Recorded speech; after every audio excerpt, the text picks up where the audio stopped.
Hey friends, tonight we begin with how Native Americans survived harsh winters. Before you get comfortable, take a moment to like the video and subscribe only if you truly enjoy this kind of slow, calming storytelling. Your support means the world and helps me keep creating peaceful spaces like this one. Tell me know in the comments where you're watching from and what time it is for you right now. I love seeing how this little quiet corner of the internet brings together people from all over the world. Now dim the lights, maybe turn on a fan or some soft background, and let's gently into tonight's journey together. When the snow begins to fall in your imagination, I want you to picture yourself far away from the noise of modern life. No electric heaters, no supermarkets, no insulated jackets waiting in the closet. Just the land, the forests, the rivers, and the endless cycles of seasons. It is winter now, and the earth is covered in frost. The lakes have hardened into sheets of ice, and the trees, tall and dark, groan beneath the weight of snow. In this world, long before cities rose across the continent, Native American communities lived and endured. Their survival through the coldest months was not a matter of chance, it was a deep knowledge passed down for generations. A rhythm of preparation, adaptation, and resilience. The first thing you must understand is that winter was never a surprise. Long before the first snowflake drifted down, tribes had already begun preparing. Autumn was the time of gathering, storing, and planning. They dried fish along wooden racks near the rivers. They smoked venison and bison meat over slow fires, allowing the smoke to seep into the flesh and preserve it for months to come. Berries and nuts were carefully collected, pounded, or dried. Corn, beans, and squash, the three sisters of many tribes, were stored in pits lined with bark and grass to keep them safe through the frozen months. Every action in the warm seasons anticipated the bitter days that would follow. As the nights lengthened and the sun weakened, shelters became the next line of defense. The type of shelter depended on the region, for Native America was not one land but many. In the woodlands of the Northeast, tribes like the Haudenosaunee built longhouses, sturdy wooden frames covered in bark, stretching long and wide enough to hold entire families. These shelters kept out the wind and held warmth in the communal fire that burned at the center. Smoke curled upward through carefully placed holes in the roof. On the plains, where wood was scarce, some tribes used earthen lodges, circular structures dug partly into the ground and built up with logs, brush, and a thick coat of packed earth. These lodges could be enormous, strong against the wind and well insulated by the soil itself. In colder climates, the earth became a friend, not just a surface to walk upon but a shield against the elements. Farther north, the Inuit created igloos, those brilliant domes of snow and ice. It seems impossible that ice could keep one warm, but the compacted snow acted as insulation, trapping heat within. A small lamp of seal oil was enough to turn the frigid interior into a tolerable refuge. These winter shelters were feats of engineering, born not from luxury, but from necessity. From observing the materials at hand and understanding their secrets. Inside the shelters, life slowed, but it did not stop. Families gathered around fires. Stories were told long, winding tales of ancestors, spirits, and lessons. Winter was a time of teaching. Children learnt the skills that would keep them alive when they were older. How to shape arrowheads, how to sew hides, how to read the sky. Elders used this quiet season to pass on wisdom, their voices mixing with the crackle of the flames. Yet no matter how much preparation was done, winter always carried a sharp edge of danger. Food stores could run low, illness could spread when families huddled together in close quarters. Hunters sometimes faced weeks where game was scarce, and the snow muffled every track. The cold itself was an enemy, creeping into the body if one's clothing or shelter was not enough. To survive, clothing was just as important as food and shelter. Fur and hide were the armor of winter. Deer hides, softened and treated, became leggings and shirts. Buffalo hides, thick and heavy, were used for cloaks and blankets. In the Arctic, caribou fur was prized above all others, its hollow hairs trapping warmth more effectively than almost any other material. Moccasins were lined with fur, and mittens were stitched together with sinew. Every stitch, every piece of clothing, was the result of long hours of preparation. In summer, the hides were tanned and worked. By winter, they were transformed into the tools of survival. Consider the fire again, for without it, no amount of fur could keep one alive in the harshest cold. Fire was not taken for granted. It was kept alive in embers, guarded carefully, carried from one place to another. If a flame died, it could take hours of effort to spark a new one. Fire meant more than warmth, it meant cooked food, protection from predators, light in the darkness. The rituals surrounding fire were often spiritual as well as practical.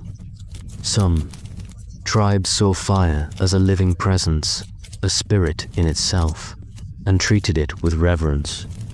Winter travel was limited, but sometimes necessary. Snowshoes were used to walk across deep snow, spreading weight so that feet would not sink. Sleds, pulled by dogs in the far north, carried loads over frozen terrain. Rivers, frozen into solid paths, became roads instead of barriers. The landscape changed character in winter, and with it, the way people moved. What had been a meadow in summer became a white expanse of silence in January. Hunting did not stop, though it grew more difficult. Traps were set in the snow for rabbits or foxes. Hunters followed the trails of elk, moose, or caribou, learning to read the faintest marks in the snow. Patience was essential.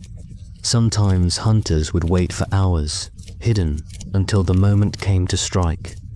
The meat they brought back was life itself.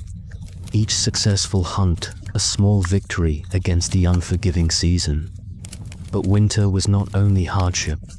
There was beauty, too, in the rhythm of it. The silence of a snowy forest, the glitter of frost. Under the moonlight, the feeling of safety inside a shelter while the storm raged outside. All these moments shaped the emotional world of winter. Songs were sung, drums beaten softly, games played by children inside the longhouse or lodge. There was laughter alongside struggle, because life had to be more than endurance. It had to be lived fully, even in the cold. When we think of survival, we often picture constant battle, but survival in Native American winters was also about balance. It was not about conquering the season, but living with it, accepting its dangers, and finding harmony in its cycles. Preparation made the difference, yes, but so did community. No one survived alone. Food was shared, stories bound people together, and the strength of the group ensured that individuals could endure. The wisdom of survival came not just from practical skills, but from an understanding of the environment itself. The people knew which plants could be used for medicine when illness struck. They knew how to find water beneath the ice, how to track an animal when snow hid its path, how to keep their bodies and spirits strong in the face of long nights. All of it was learned through generations of observation, trial, and memory. So when you picture those winters, imagine not only the cold and the hunger, but also the resilience, the warmth of firelight. The closeness of family, the weight of a fur cloak, and the quiet strength of people who had learned to survive not by bending the land to their will, but by understanding it deeply. And as you drift in thought, let the snow continue to fall in your mind. Picture the longhouse, the fire glowing at its heart. Picture the hunter stepping softly across the snow, bow in hand. Picture the child listening wide-eyed as an elder tells a story older than memory. This is how Native Americans survived harsh winters, through knowledge, through preparation, through community, and through a profound respect for the world around them. When we look closer into the immense diversity of Native American life, we see that winter survival was never a single story. Every region of North America brought different challenges: icy tundra, dense forests, windswept plains, or mountain valleys buried in snow. Each environment required its own answers, and so each people shaped their way of life to match the land. Let us wander slowly through these landscapes, pausing at each, and watch how communities endured the months when the world seemed locked in cold silence. Begin first with the far north. Among the Inuit, the land was cloaked in snow most of the year, but the deep winter was still a special challenge. Their entire way of life revolved around ice, snow, and the animals that endured there. The igloo is the most famous image, but it was not the only dwelling. In colder months, semi-subterranean houses were built, dug into the earth and covered with whale bones, sod, and driftwood when available. Inside, families gathered close together. The warmth of many bodies in a small space, along with a single lamp burning seal oil, was enough to push back the freezing air outside.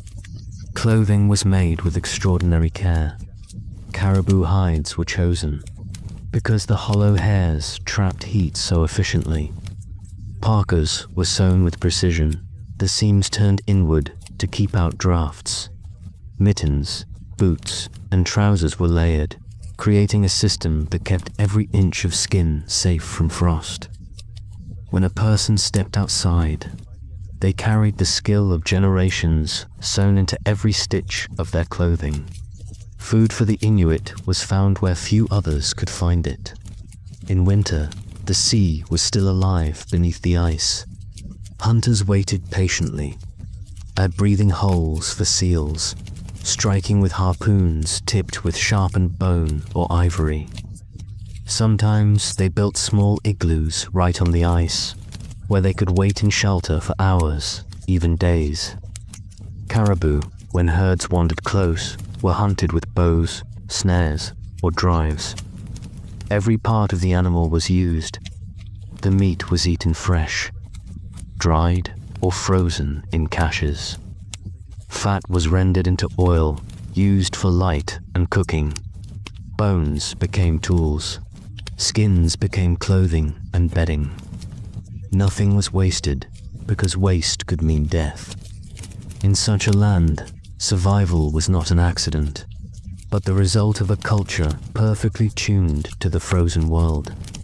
Now imagine we travel southward, into the dense woodlands of the northeast. Here winters were still severe, though forests softened. The wind, among the Haudenosaunee, also known as the Iroquois, winter life centered around the longhouse. These were massive communal homes, sometimes stretching over 100 feet in length, made of wooden frames covered with sheets of bark. Inside, several families lived together, each with their own hearth. Fires burned in rows, and smoke drifted upward through holes in the roof. Warmth was shared, but so was responsibility.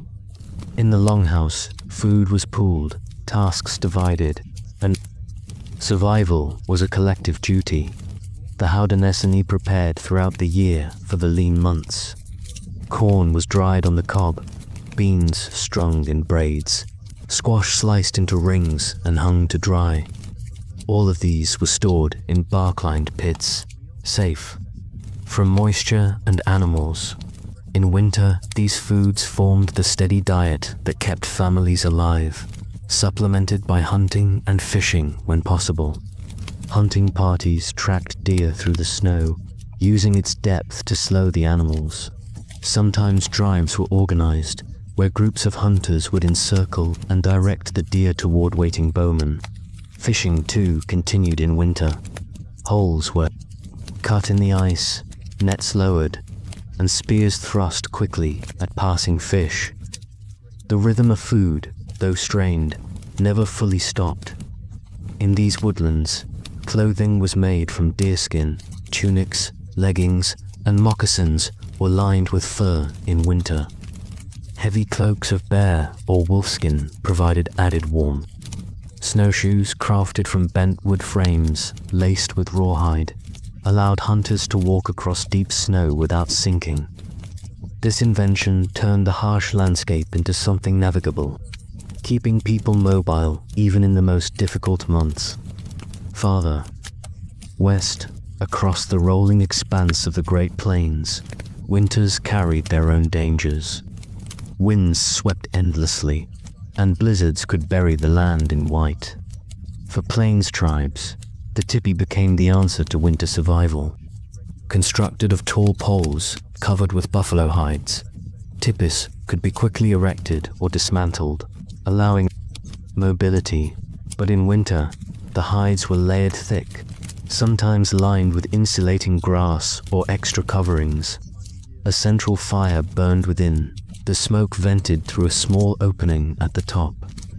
Families huddled close around the flames, wrapped in buffalo robes that were both blanket and garment. Food on the plains was tied closely to the great herds of bison. In summer and autumn, massive hunts provided meat that was dried into pemmican, a mixture of lean meat, fat, and sometimes berries. This high-energy food could last for months, perfectly suited for the scarcity of winter. When hunting in the cold, men rode out with bows or lances, sometimes using the snow itself as cover to approach the animals. Rabbits, prairie chickens, and other small game were also taken, adding variety to the diets. Like everywhere else, preparation was as important as skill. A poorly prepared winter store could spell disaster, while a well-prepared one could mean a season of relative comfort. Let us step now into the mountains, where tribes like the Ute or Shoshone faced deep snow and rugged terrain. Here, survival meant constant adaptation. People often migrated seasonally, spending winters in lower valleys where the snow was lighter. Shelters were often brush or hide-covered structures, but in harsh conditions, caves or rock shelters were used. Clothing was made heavy with rabbit skin robes, sewn together in dozens of strips. Snowshoes allowed hunters to move across drifts, while knowledge of mountain, game elk, deer, and smaller animals was essential. Even in the deserts, winters could be deadly. Among the Pueblo peoples of the Southwest, nights grew cold, and frost hardened the ground. Their adobe homes, built of sun-dried mud brick, held warmth well, especially when clustered together. Fires burned inside, fueled by carefully gathered wood. Food was drawn from stores of corn, beans, and squash, preserved carefully in jars or pits. Hunting added meat, while blankets woven of cotton or yucca fiber provided warmth.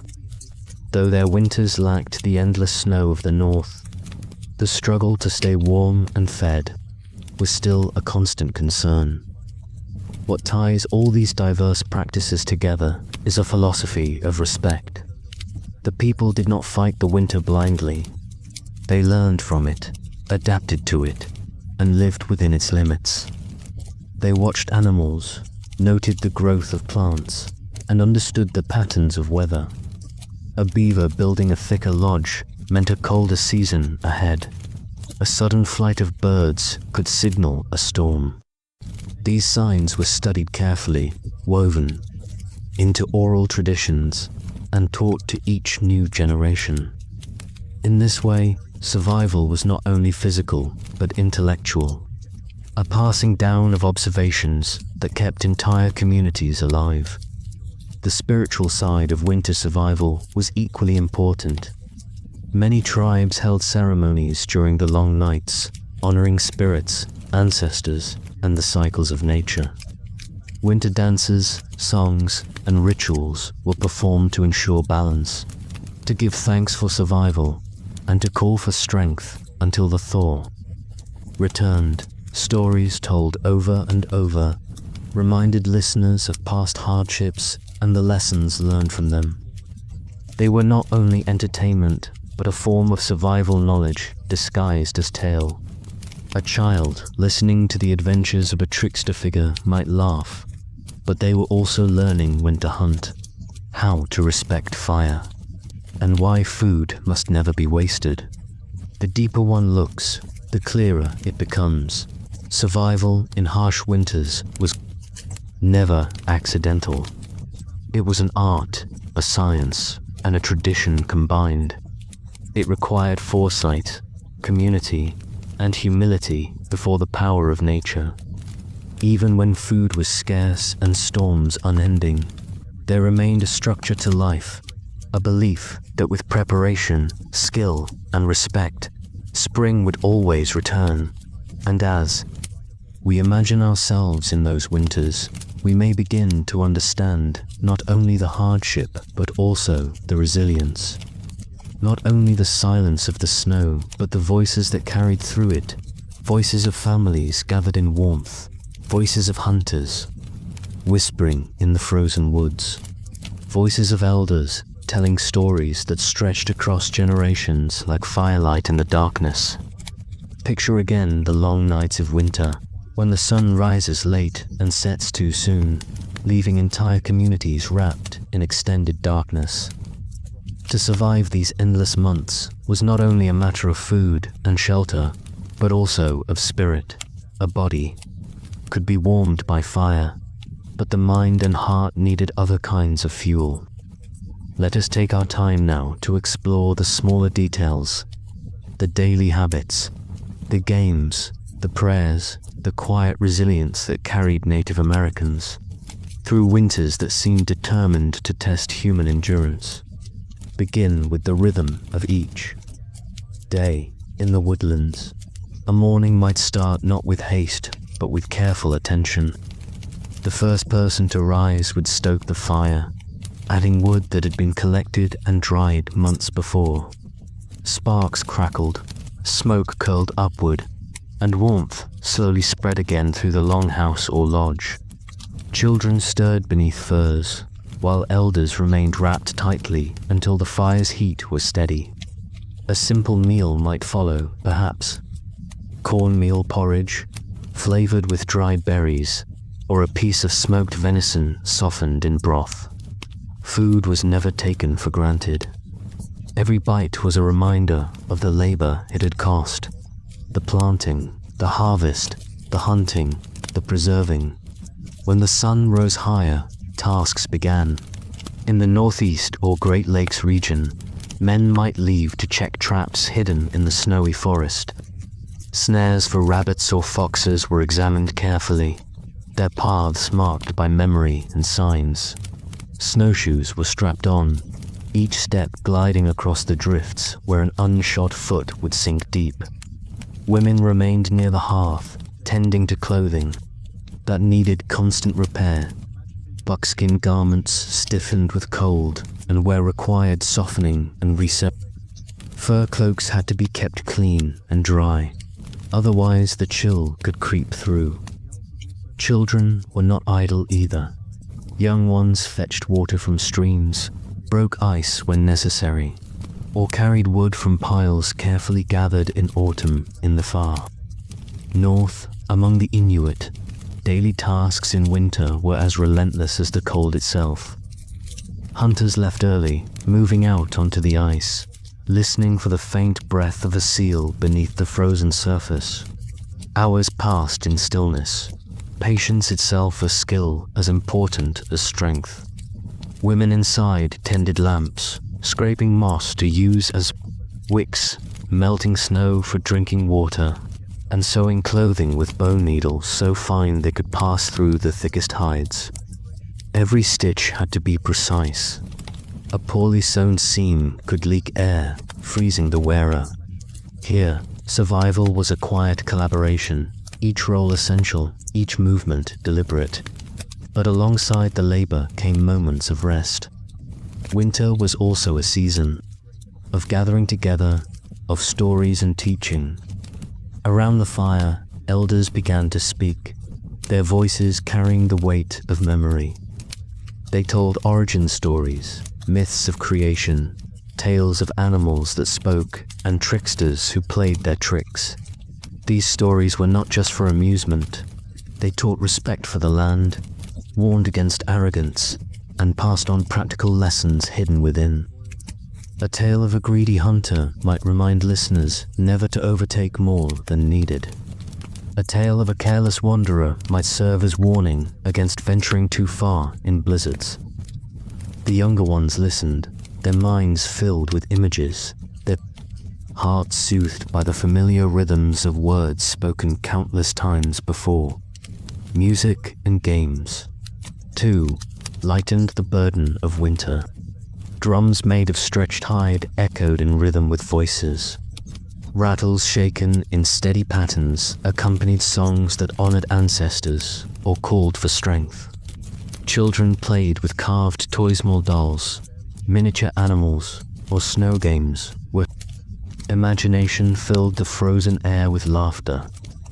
In some tribes, gambling games with dice or sticks were played, not only as entertainment, but as social practice, reinforcing bonds and redistributing goods in ways that balanced the community. Winter, in its severity, also created time for crafting.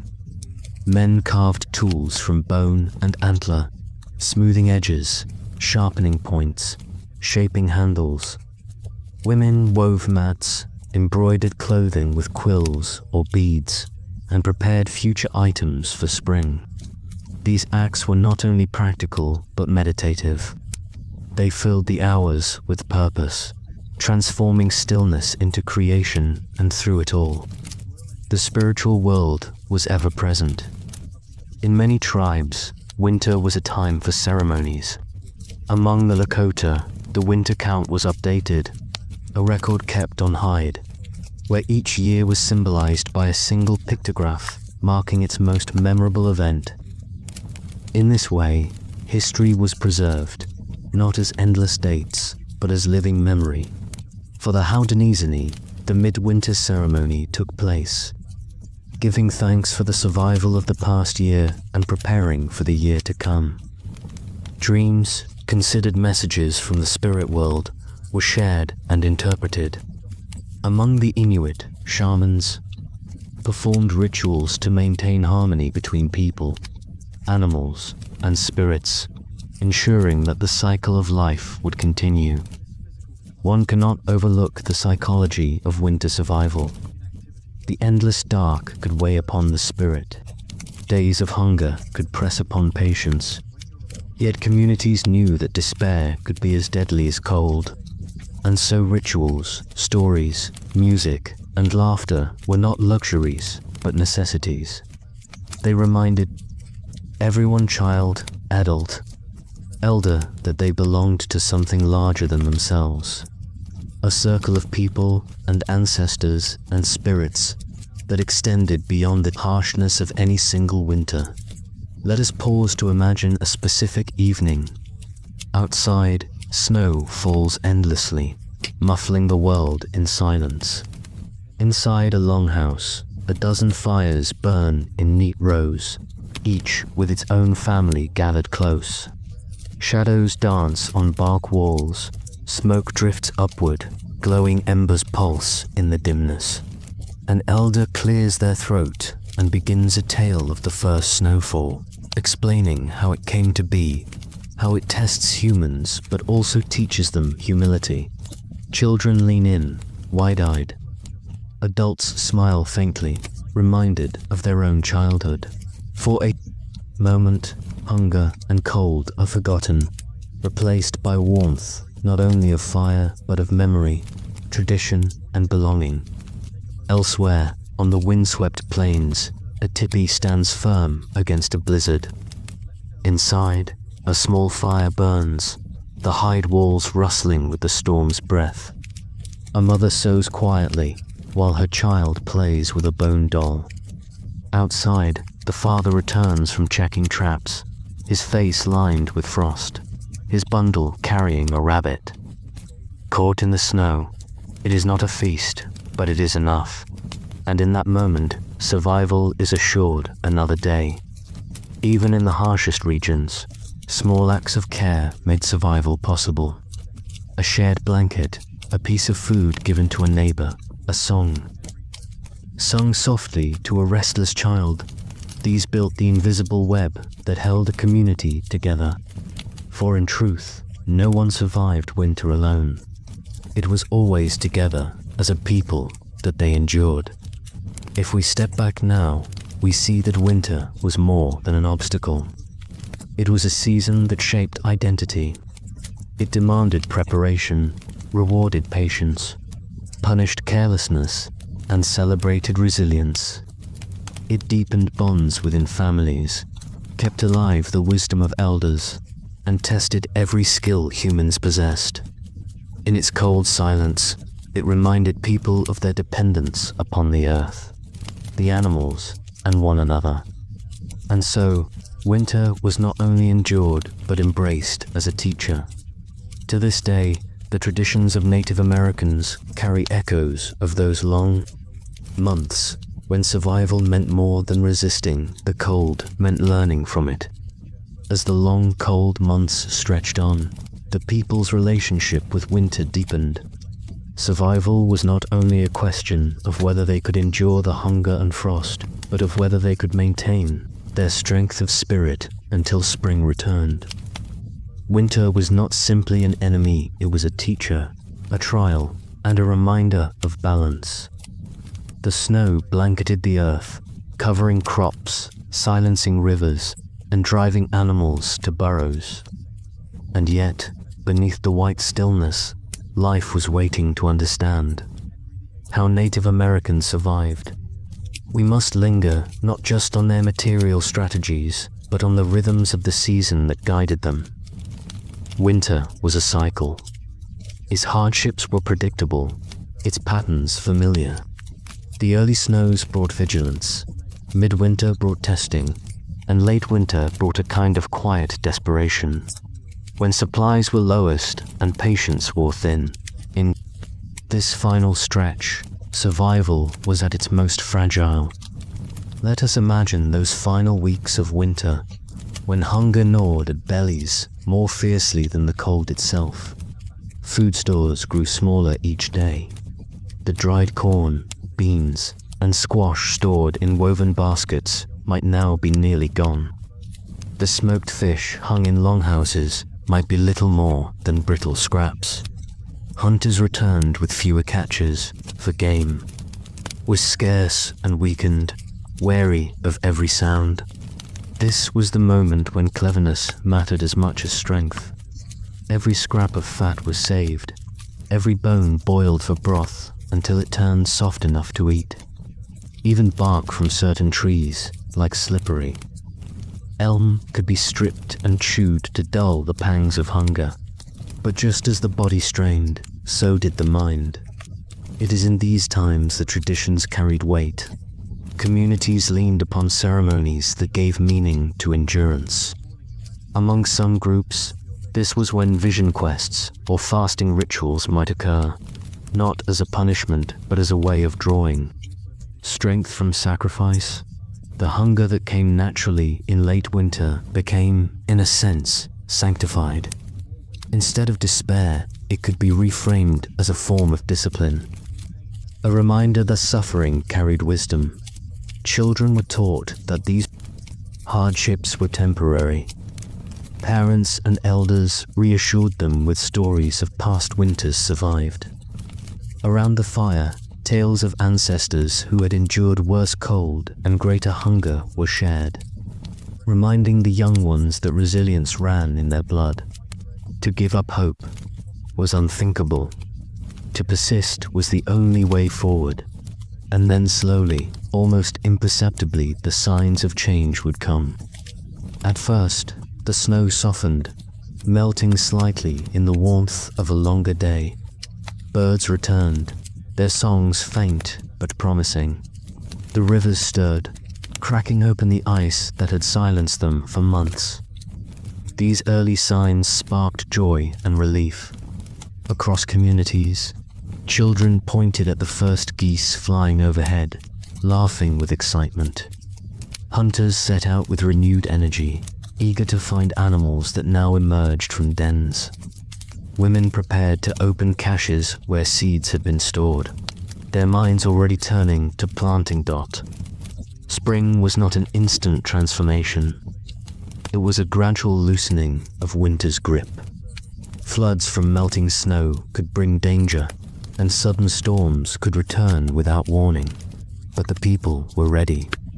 They had survived the long night, and now the promise of renewal guided their every action. Ceremonies of thanks often marked this transition. Among the Haudenosaunee, the midwinter festival gave gratitude to the Creator, to the plants and animals, and to the cycles that had allowed survival. Dreams were shared and interpreted, guiding the community for the year to come. Among Plains tribes, the sight of returning bison herds was cause for celebration. The people sang and danced, not just in joy, but in recognition that their bond with the animals remained intact. The Inuit, too, welcomed the sun with ritual, lighting lamps and offering thanks for its warmth and light. For Native Americans, surviving winter was not merely physical endurance, it was a renewal of identity. Winter asked, "Who are you, and what do you value?" The answer was always the same: community, tradition, patience, and respect for the natural world. It was these values that kept them alive, as much as food or fire. Pause, then, and consider what this endurance meant for the generations that followed. Each winter survived reinforced the wisdom of preparation. Each story told reinforced the bonds between people. Each ceremony performed reinforced the link between the visible and the unseen world. To survive winter was to prove that one belonged to the land, not as a conqueror, but as a partner. And in that partnership, a deeper truth was revealed. Winter was never truly the enemy. It was part of the cycle that gave meaning to life. Without winter, spring would not feel as joyous. Without hardship, strength would not be tested. Without hunger, the taste of food would not be as sweet. The people knew this, and so they endured not with bitterness, but with reverence.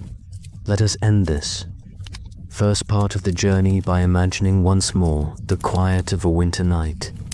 The stars are brilliant above, sharper in the clear, cold air.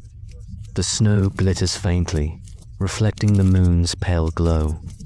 Inside a lodge, a family rests, the fire glowing low, embers pulsing with heat. They have little left to eat, but they have each other. They have their stories. They have their faith that the earth will awaken again, and it will dot. Thus, when spring finally breaks, and the first shoots push up from thawing soil, the people smile, not just in relief, but in triumph. They have survived another winter, carrying forward the unbroken chain of endurance that links them to their ancestors.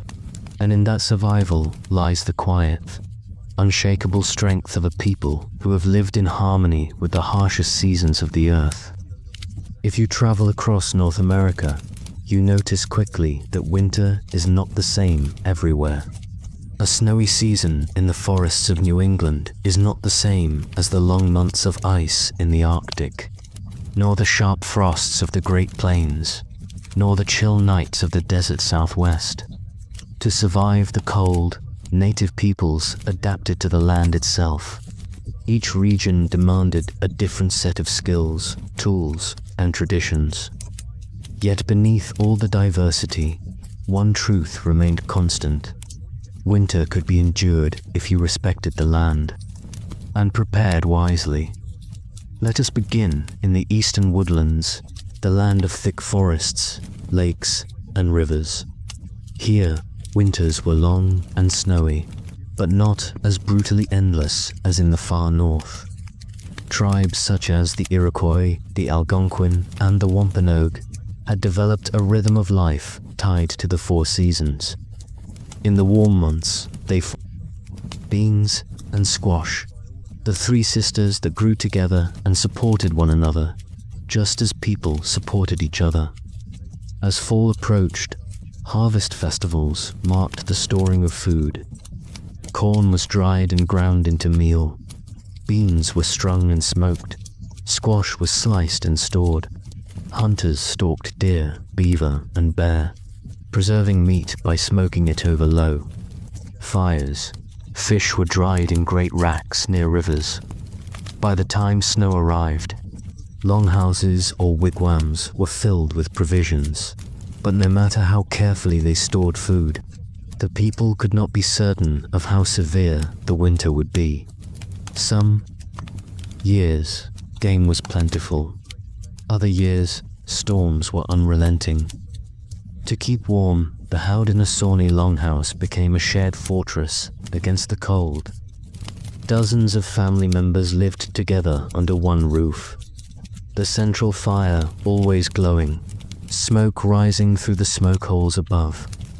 The warmth of so many bodies together was itself a strategy.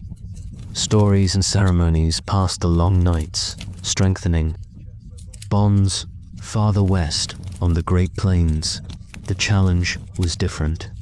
Here the winters were fierce, with blizzards that could sweep across the open land without mercy. The Lakota, Cheyenne, and Pawnee could not depend on farming in the same way as their woodland neighbors. Their lives revolved around the buffalo. In summer, the great herds provided food, hides, sinew, and bone. In winter, the people followed the herds southward when possible, or they sheltered in river valleys, where trees provided a windbreak. The buffalo hides, thick and insulating, were sewn into robes and tipi covers. Inside a tipi, with a fire burning, it could be warm even as snow raged outside. Women carefully arranged the hides so that smoke could escape through the top, but heat remained inside. Food was carried in the form of pemmican, mixture of dried buffalo meat, tallow, and berries. Pemmican could last months without spoiling, providing energy when hunting became impossible. Life on the plains demanded mobility. Unlike the longhouse, which stood year after year, the tipi could be taken down quickly and moved as needed. This mobility was itself a survival strategy, for to stay too long in one place could mean exhausting local resources. Yet mobility also required knowledge. People knew where to find sheltering groves, where streams might remain unfrozen, where herds might pass. Survival was not luck but memory, passed from elders to children in careful teaching. Now journey north, far into the frozen tundra and sea ice of the Arctic, and you find the Inuit and related peoples facing perhaps the harshest winter of all. Here, the cold did not last for months. It lasted nearly the entire year.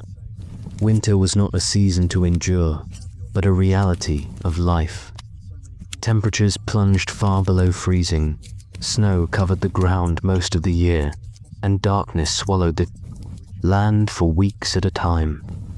Yet even here, life thrived.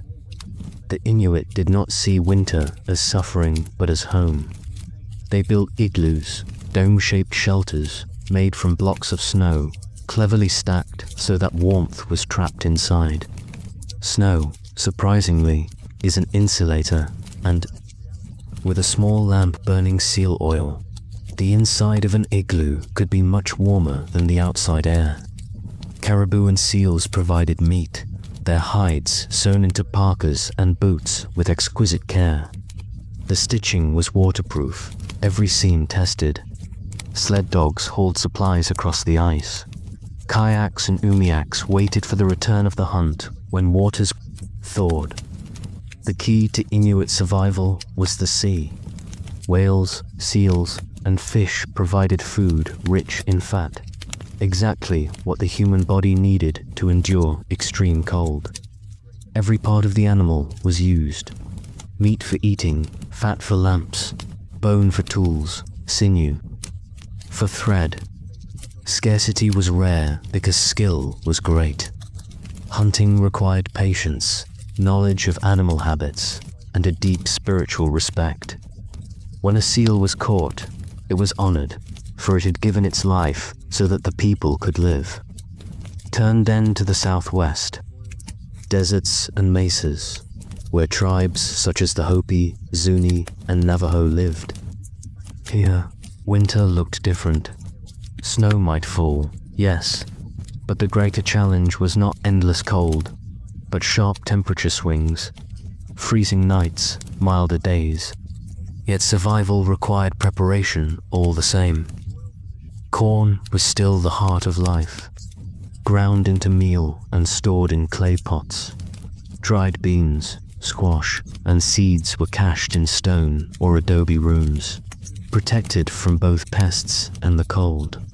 Pueblo homes themselves were fortresses against winter, built of thick adobe walls that held heat.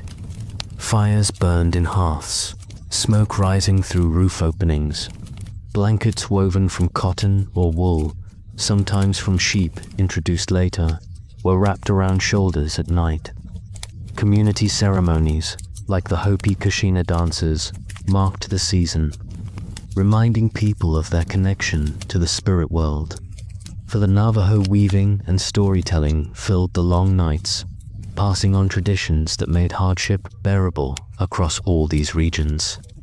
One truth emerges: there was no single way to survive winter. The eastern woodlands relied on farming and stored harvests. The plains depended on buffalo and mobility. The Arctic turned to the sea and snow itself. The Southwest balanced desert resources with communal living.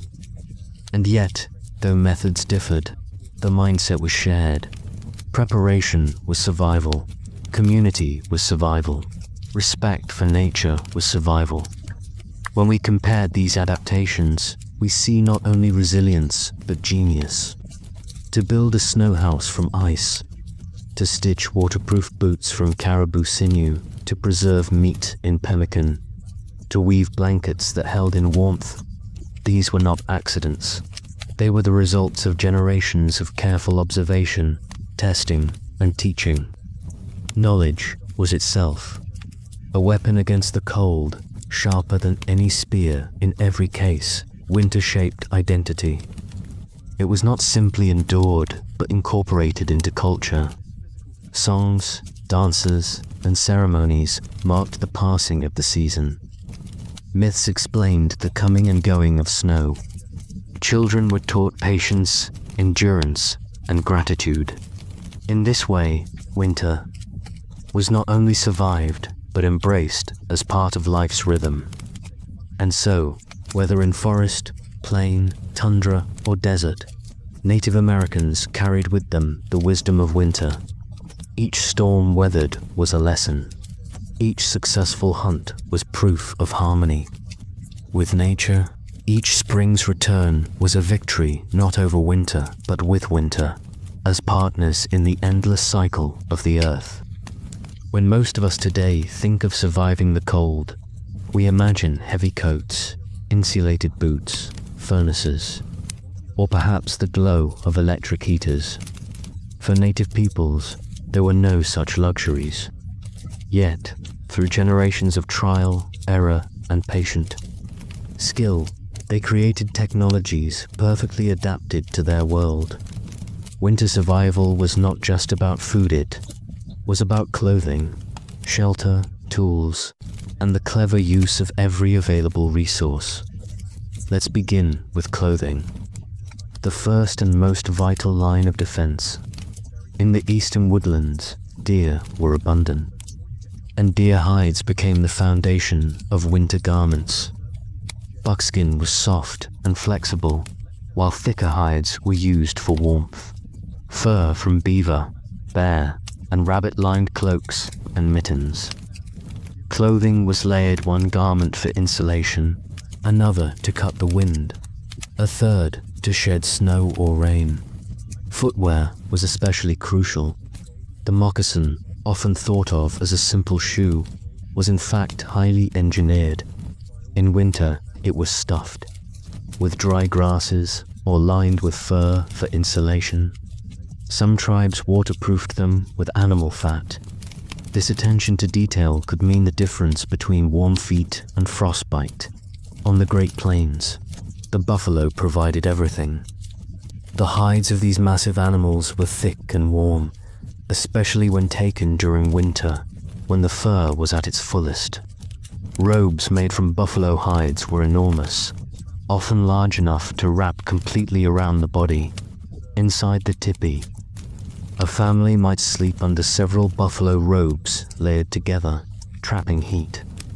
Women were masterful seamstresses, cutting hides with bone awls, sewing with sinew thread, and decorating garments not only with beauty but with practical reinforcement. In the Arctic, clothing rose to a level of refinement unmatched anywhere else. The Inuit perfected the parka, made from caribou skin, with the hollow hairs of the fur providing unmatched insulation. A parka could keep the body warm even in extreme sub-zero temperatures. Hoods were trimmed with wolf or wolverine fur, which does not freeze from breath moisture, the way other furs might. Boots, called komek, were layered, an inner boot of caribou hide worn with the fur against the skin, and an outer boot for waterproofing, often made from sealskin. Mittens, too, were double-layered. Clothing was not just stitched, it was engineered, tested in some of the most unforgiving climates on Earth, and it worked so well that modern Arctic gear still borrows heavily from these designs. In the Southwest, where winters were milder but nights bitterly cold, weaving became the art of survival. Long before the arrival of sheep, cotton was cultivated and spun into blankets and tunics. After Spanish colonists introduced sheep, the Navajo developed a weaving tradition so advanced that their blankets became prized across the continent. A tightly woven wool blanket, dyed with natural pigments, could hold in heat during the long winter nights.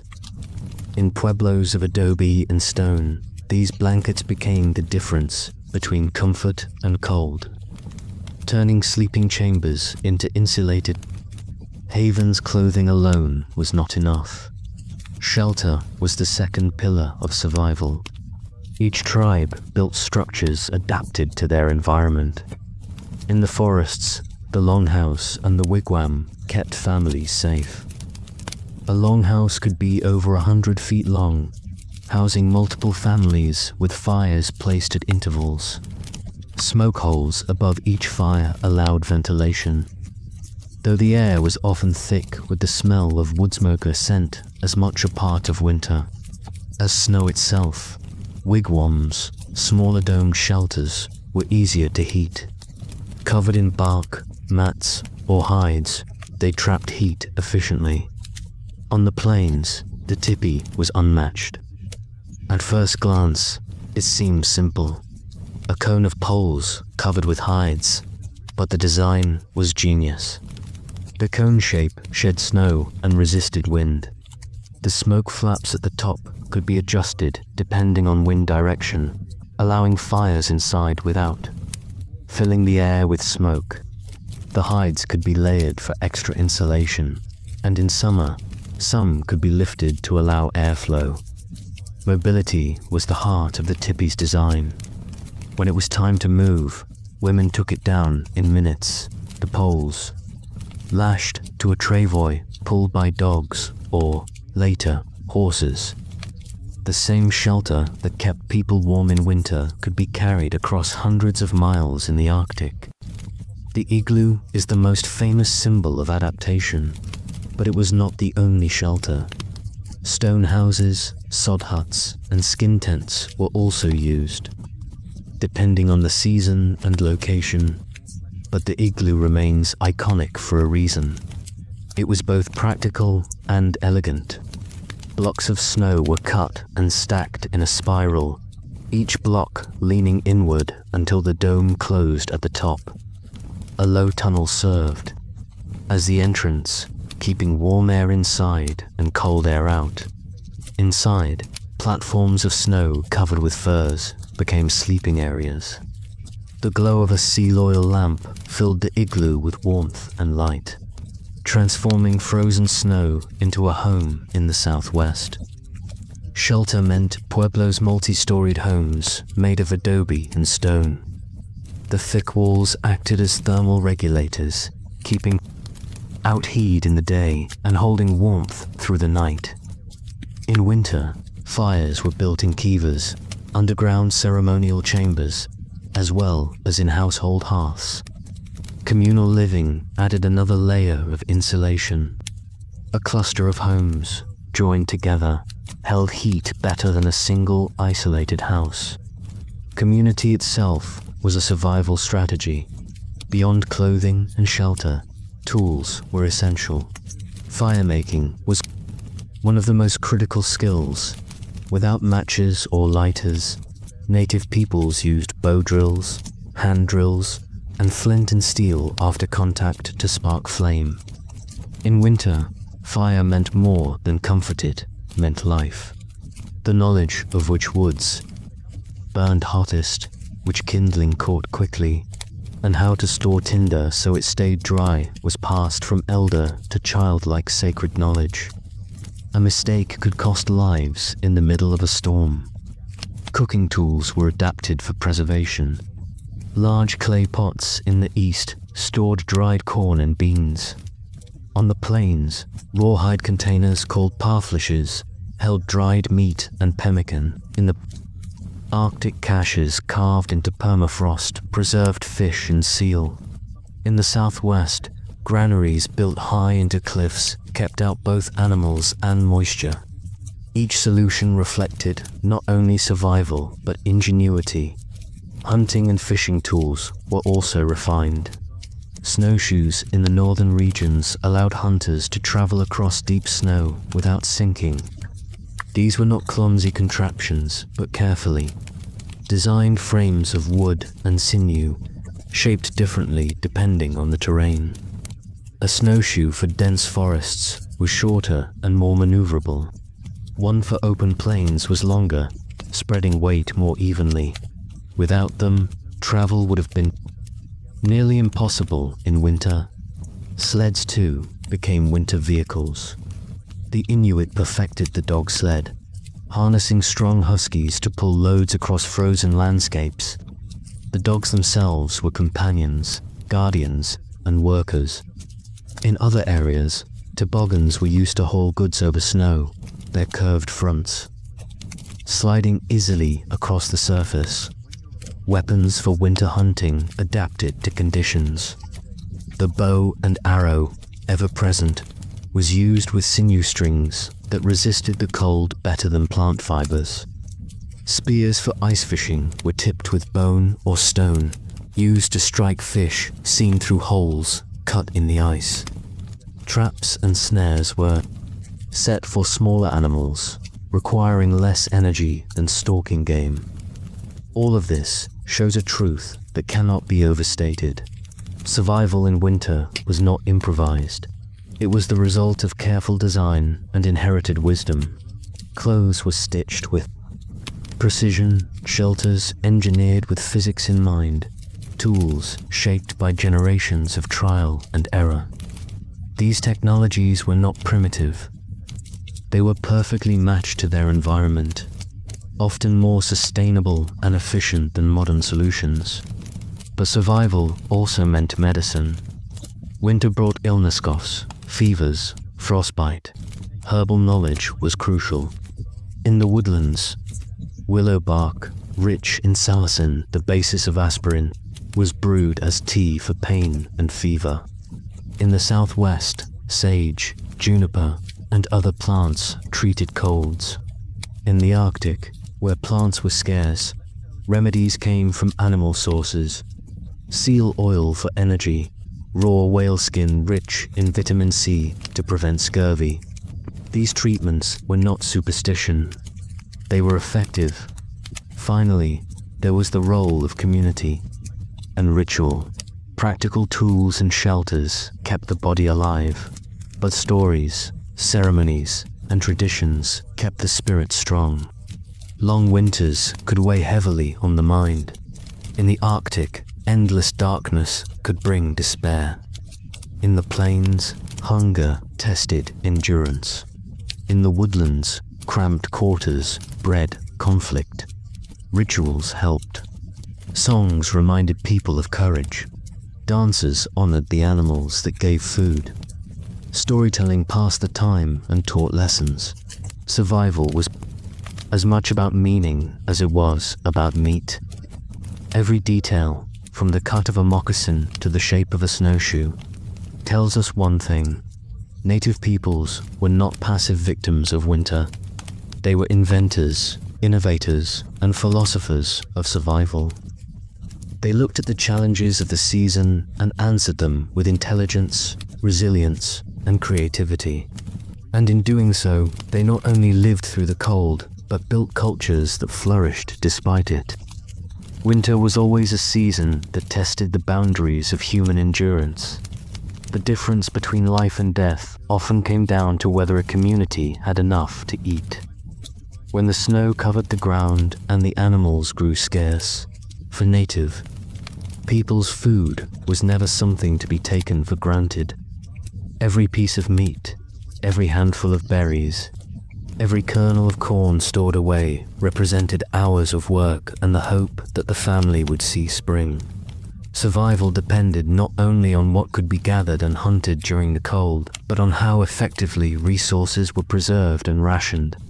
For many nations of the eastern woodlands, the cycle of planting and harvesting was closely tied to survival through winter. Corn, beans, and squashaphon, called the Three Sisters, were dried in the autumn sun, then stored in baskets, clay jars, or underground pits lined with bark to keep out moisture. These stores were the lifeline of a village. In the dead of January, when hunting yielded little, women might pound dried corn into meal and boil it into a thick porridge, sometimes flavored with dried berries or a bit of smoked venison if luck had been kind. The beans, once dried, could be soaked and cooked into stews that provided much-needed protein and warmth. Squash was sliced into rings and dried, then rehydrated months later. Tasting of the harvest season even when the ground outside was frozen. The efficiency of these foods was remarkable. A well-managed storehouse of corn could last through an entire winter, feeding dozens. Hunting was another pillar of survival, though it became more difficult as temperatures dropped. Deer, elk, and moose moved differently in winter, sometimes harder to track in deep snow. Hunters learned the patterns of their prey with remarkable precision. They knew which trails deer would use to move between feeding grounds and sheltered thickets, where moose would wade into icy rivers to browse on aquatic plants, and when elk would retreat to dense stands of trees for protection. Snow itself became a tool. Hunters could follow tracks with ease, and snowshoes allowed them to move faster than their quarry in deep drifts. Sometimes entire groups worked together, driving deer into enclosures or toward waiting hunters. A successful kill in mid was celebrated, not just for the meat, but for the hide, sinew, and bones, all parts of the animal that could be used in countless ways. On the Great Plains, the buffalo was the heart of winter survival. A single buffalo provided more meat than a family could eat fresh, so preservation was essential. Meat was sliced thin and dried in the wind, sometimes smoked over slow fires, then stored in hide containers. In times of greater preparation, buffalo fat was rendered and mixed with dried meat and berries to create pemmican food so dense in calories that a small piece could sustain a person for hours. Pemmican did not spoil easily, which made it the perfect winter ration. Travelers carried it, hunters packed it, and families rationed it carefully to stretch through the lean months. Alongside the buffalo, smaller game like rabbits and prairie birds were snared, their skins adding to the winter stockpile of furs, while their meat filled the stew pot. For the Inuit and other Arctic peoples, food strategies were shaped entirely by the frozen world around them. Hunting seals was the cornerstone. Hunters waited by breathing holes in the ice, standing silently for hours with harpoons ready. When a seal surfaced, a swift strike brought it to shore. Seal meat was food, but its blubber was equally precious, providing fuel for lamps and calories that kept the body warm in brutal temperatures. Fish too were caught year-round, pulled from beneath the ice through carefully cut holes. Caribou hunts provided meat and hides, though these were more seasonal. Nothing was wasted. Even in the bleakest winters, Inuit families shared what they had because the harsh environment demanded generosity. Hoarding could mean the collapse of the group in the southwest, where the challenge was not endless snow but sudden freezing nights. Food stores became art forms. Corn, beans, and squash were once again the anchors of survival. But here they were stored in large communal granaries, often built into cliffs or thick adobe walls to protect them from pests and the elements. Dried chili peppers added spice and nutrition to winter stews. Rabbits were hunted with throwing sticks, and wild plants gathered in the warmer months were carefully dried and saved. Pueblo communities also relied heavily on trade. Blankets woven by the Navajo, corn from the Hopi, salt from distant deserts. These exchanges allowed villagers to thrive, even when local resources ran thin. Winter survival here was as much about cooperation as it was about preparation. Fishing. Communities, particularly along the northwest coast, developed strategies that could carry them through long, wet winters. Salmon runs in the summer and fall provided enormous quantities of fish. These were smoked in large houses until they were firm and dry, then stored in cedar boxes. Smoked salmon could last for months and provided protein and fat during the stormy season when hunting was dangerous. Shellfish gathered from tidal shores were steamed or dried. Seals and sea otters were hunted in small boats, their pelts providing warmth as much as their meat provided nourishment. The ocean itself was a storehouse, and those who knew its rhythms could survive winter with relative security. Yet, even with preparation, scarcity was always near. Winters could be unpredictable. Stores might spoil, game might migrate elsewhere, or storms could prevent hunting and fishing for weeks. This uncertainty gave rise to practices of rationing and sharing that were deeply woven into culture. Elders often ate less so that children could have more. Food was redistributed among families, ensuring that no one starved while another had plenty. Ceremonies sometimes reinforced this ethic, reminding the community that generosity was strength. In lean years, these practices prevented collapse. Scarcity also shaped creativity. When fresh food was impossible to find, families turned to stored herbs, dried berries, or even bark and roots to supplement their diets. In the Arctic, certain lichens were boiled and eaten, though they were difficult to digest. On the plains, dried choke cherries ground with bones created nutrient-rich pastes. In the woodlands, nuts like acorns, once carefully leached of bitterness, became a staple during tight winters. These foods might not have been preferred, but they kept people alive, and over time, methods for preparing them became traditions in their own right. Food was never just physical survival, it carried deep spiritual meaning. Many native peoples believed that animals gave themselves willingly to hunters who showed respect. Winter feasts, when possible, included rituals of gratitude. Hunters offered thanks to the deer or the buffalo. Families prayed before sharing, stored corn or squash, and entire villages gathered for midwinter ceremonies to honor the cycles of nature. In the Arctic, the return of the sun after weeks of darkness was celebrated with feasts that brought together scattered families. In the Southwest, ceremonies in kivas acknowledged the spirits that watched over crops and animals. These traditions sustained morale. In times of hunger, the belief that nature would once again provide helped people endure. Children learned these lessons by living them. A boy helping to check snares in the snow would remember the hunger of an empty trap. Girl carrying baskets of dried corn to her grandmother's cooking fire would understand that every kernel mattered. Storytellers repeated tales of winters past, both those of abundance and those of famine, so that the young would grow up aware of the stakes. Winter was not only a season of testing, it was a teacher. When we look at these strategies today, what is most striking is their sophistication. The drying of meat, the smoking of fish, the creation of pemmican, the construction of granaries. The rituals of sharing these were not random solutions. They were systems perfected over generations, adapted to landscapes as diverse as icy tundras, dense forests, windswept plains, and sun-baked deserts. They speak to an intelligence that understood not only immediate needs, but the long arc of survival.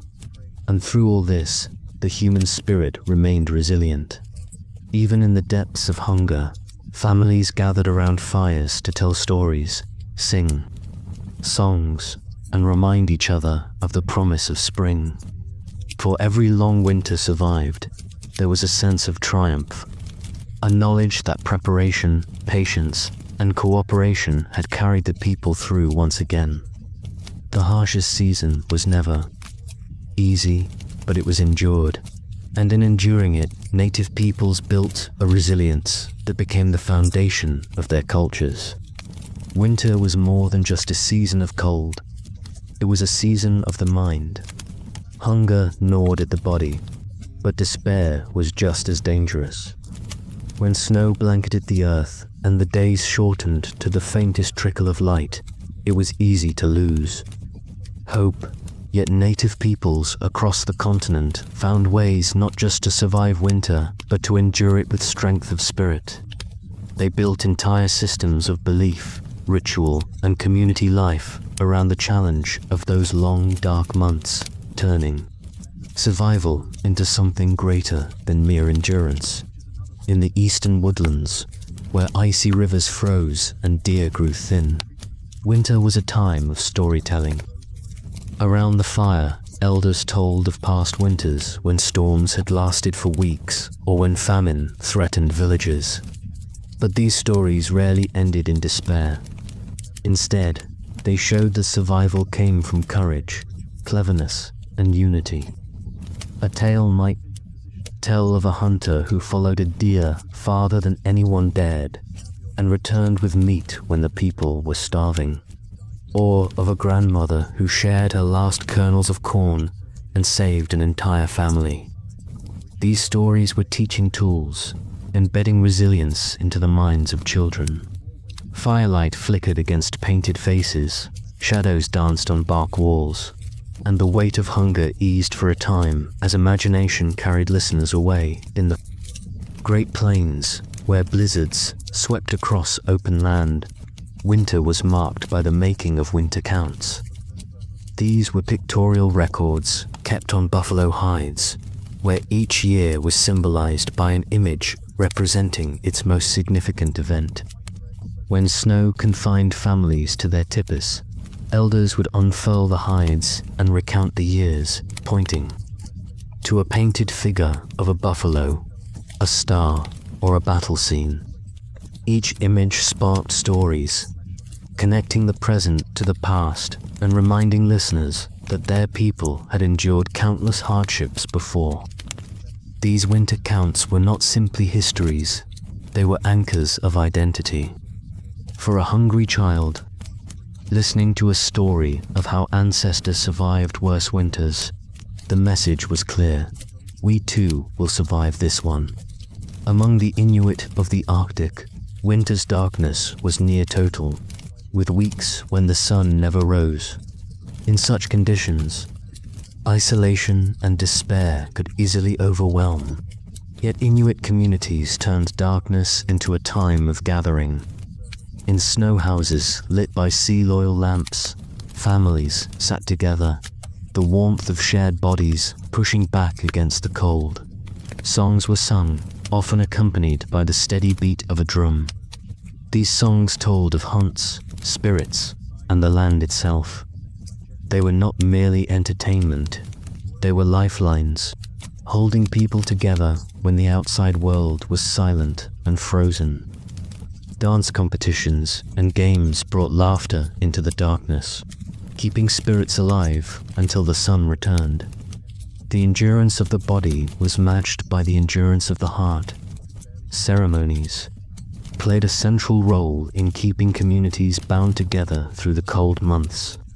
In the Iroquois Confederacy, the midwinter ceremony was one of the most important rituals of the year, held when the new moon appeared in late January or early February.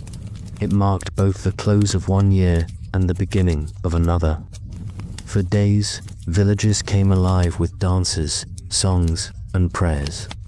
The ceremony was both practical and spiritual. It renewed the community's connection to the Creator, reaffirmed the bonds among families, and cleansed away the hardships of the year. Even in times of hunger, people gathered in celebration, knowing that the ritual itself brought strength. The midwinter ceremony was a reminder that the cold would pass, and life would be renewed with the coming spring. The Pueblo peoples of the Southwest, though living in a different environment, also centered their winters on ritual. Kiva ceremonies filled the cold nights with chanting, drumming, and masked dances representing spirits of fertility, rain, and protection. The stark desert landscape, where frosty nights followed dry days, made these ceremonies crucial for hope and continuity. Even when food stores grew thin, the people found joy and purpose in gathering together underground, where fires burned and sacred words echoed off stone walls. Psychological endurance was not only built through ritual but also through social structure. Many nations held strong beliefs about generosity in winter. Among the Lakota, a value known as Wekantagno-ke generosity was considered essential. To share food when one had little was a mark of honor. Families who gave freely during hard times were respected and remembered. This ethic of sharing meant that even when times were desperate, starvation was less likely to claim individuals unfairly. No one family carried the weight of survival alone. The community survived together, or it did not survive at all. Children, too, played a role in the psychological balance of winter. Their laughter, games, and curiosity softened the harshness of long nights. Simple toy stores made from corn husks, carved figures, or small hoops occupied them while elders worked or prepared food. But games were not only distractions. Many had practical purposes, teaching coordination, endurance, or hunting skills. In the Arctic, children played tug-of-war in snow houses, their laughter a counterpoint to howling winds outside. On the plains, hoop and spear games taught accuracy that would later serve in the hunt. These activities filled long stretches of time, but also trained the next generation, ensuring continuity despite the hardships. The spiritual world was ever present during winter survival. Many peoples believed that spirits were closer during the cold months when human life was most fragile. Offerings were made to animals hunted for food, with prayers of thanks given before the first bite of meat. Fires were treated as sacred, for they carried warmth and light when the sun was absent. Dreams gained special importance. In the quiet of long nights, visions were sought, interpreted, and shared, often guiding decisions or providing reassurance. A vision in winter might foretell the coming of spring or the success of a future hunt, lifting morale in difficult days. Even silence itself became a teacher. In winter, the forest muffled beneath snow, the prairie swept bare by winds, or the tundra stretched endless under starlight. People learned patience, to sit still while waiting for game, to endure hunger with dignity, to find beauty in the crackling of firewood or the shimmer of frost. These were skills as essential as making tools or preserving food. Winter demanded a slowing of pace, and in that slowing, communities found time for reflection. The elders' words were heard more clearly, the bonds of kinship deepened, and the connection to the natural world became sharper. As the season dragged on, the return of light became the most powerful symbol of hope. For the Inuit, the first glimpse of the sun after weeks of darkness was celebrated with joy. Families stepping outside their homes to greet it, faces turned upward even as cold winds stung their skin. Among the plains peoples, the longer days meant that the buffalo would soon begin to move again, and hunters spoke eagerly of the coming migrations. In the woodlands, the thaw meant rivers would run, and fish would return. These transitions were not taken for granted. Each sign of change was celebrated, for it was proof that survival had been worth the struggle. In reflecting on how native peoples endured winter, it is easy to focus on the material strategies, the food stores, the clothing, the shelters, but without the psychological and spiritual framework, these alone may not have been enough. What gave people the will to endure hunger and hardship was the knowledge that they were part of something larger, a community, a cycle of nature, a world imbued with meaning. They saw themselves not as separate from the challenges of winter, but as participants in a greater story, one where struggle was followed by renewal. It is this perspective that allowed generation after generation to face winters that would have broken, less prepared societies. They knew that survival was not simply about having enough food in the storehouse, but about keeping the fire of the spirit burning as brightly as the flames in the hearth. Winter, in the end, was a test of both, body and soul, and each spring that followed was not just the turning of a season, but a triumph of human resilience, community, and faith in the cycles of life. The cold was never simply endured. It was studied, mastered, and reshaped through ingenuity. Every nation, from the icy Arctic to the dense eastern woodlands, built technologies that turned winter from a constant enemy into a challenge that could be met. The tools, shelters, and innovations of native peoples were not crude stopgaps. They were the result of centuries of observation, adaptation, and invention.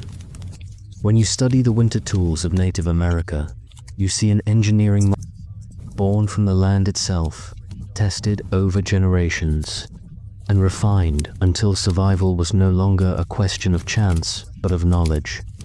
Take snowshoes, for example. They were not merely useful, they were life-saving. Without them, traveling across deep winter drifts was slow and exhausting, sometimes impossible. With them, a hunter could move swiftly over powdery snow, conserving energy for the chase. Different regions developed distinct designs, each suited to the local terrain. The Algonquin peoples crafted broad, rounded snowshoes that spread weight over wide surfaces, perfect for the deep, fluffy snows of the northeast forests. Farther west, narrower, elongated designs helped maneuverability in dense woods or on icy crust. In the far north, the Inuit fashioned snowshoes that blended both wide and narrow features, balancing flotation with speed. To walk in snowshoes was to wear a piece of the landscape on your feet. A tool so effective that European settlers quickly adopted and copied the design. Yet snowshoes were only one part of the winter travel equation. Sleds and toboggans extended what people could carry across frozen landscapes. Among the Cree and other northern nations, the toboggan was a sleek, curved sled made of thin wooden slats bent upward at the front. Unlike European wagons or heavy sledges, these toboggans were light and flexible, gliding smoothly over snow. Hunters used them to drag heavy loads of meat back to camp. Families used them to move supplies between winter hunting grounds and more. Permanent villages. The Inuit refined this technology further, building sleds for dog teams, with runners designed to handle both snow and ice. Dogs harnessed to these sleds became partners in survival, extending the reach of human endurance. When storms cut visibility, dogs could even lead their human companions safely back to camp, sensing directions that eyes could not see. Shelter, too, became an art of adaptation. In the dense forests of the northeast, longhouses and wigwams were insulated against the cold with layers of bark, reeds, and furs. Families huddled around central hearths, with smoke venting through carefully placed openings in the roof. In the Great Plains, where winters swept open and harsh, the tipi was not just a warm structure, but a mobile one. Its conical shape shed snow and resisted winds, while interior linings of hides trapped heat effectively. Women who built these tipis became experts at placement and reinforcement, ensuring that the lodges could withstand howling blizzards. But perhaps nowhere was shelter innovation more striking than in the Arctic. The Inuit igloo made of blocks of snow was an engineering masterpiece. Snow, paradoxically, is an excellent insulator. The air trapped in its crystals prevents the escape of body heat. Inside an igloo, temperatures could rise from brutal, sub-zero cold to a tolerable warmth, especially when lit by a seal oil lamp. The dome shape distributed weight evenly, preventing collapse, and the entrance tunnel minimized drafts. Building an igloo was a skill taught from childhood, a knowledge as vital as hunting itself. A skilled builder could erect one in under an hour, transforming hostile tundra into a safe haven. Clothing technology was equally refined. Native peoples understood that warmth came not from heavy layers alone, but from the intelligent use of materials. Animal hides were the foundation. Deer and elk hides in temperate regions, buffalo robes on the plains, and caribou and sealskins in the Arctical were adapted to the environment. Fur was worn inward to trap body heat and outward to shield against wind. Arctic caribou clothing was particularly ingenious. The hollow hairs of caribou fur acted like tiny insulation tubes, making the garments both warm and light.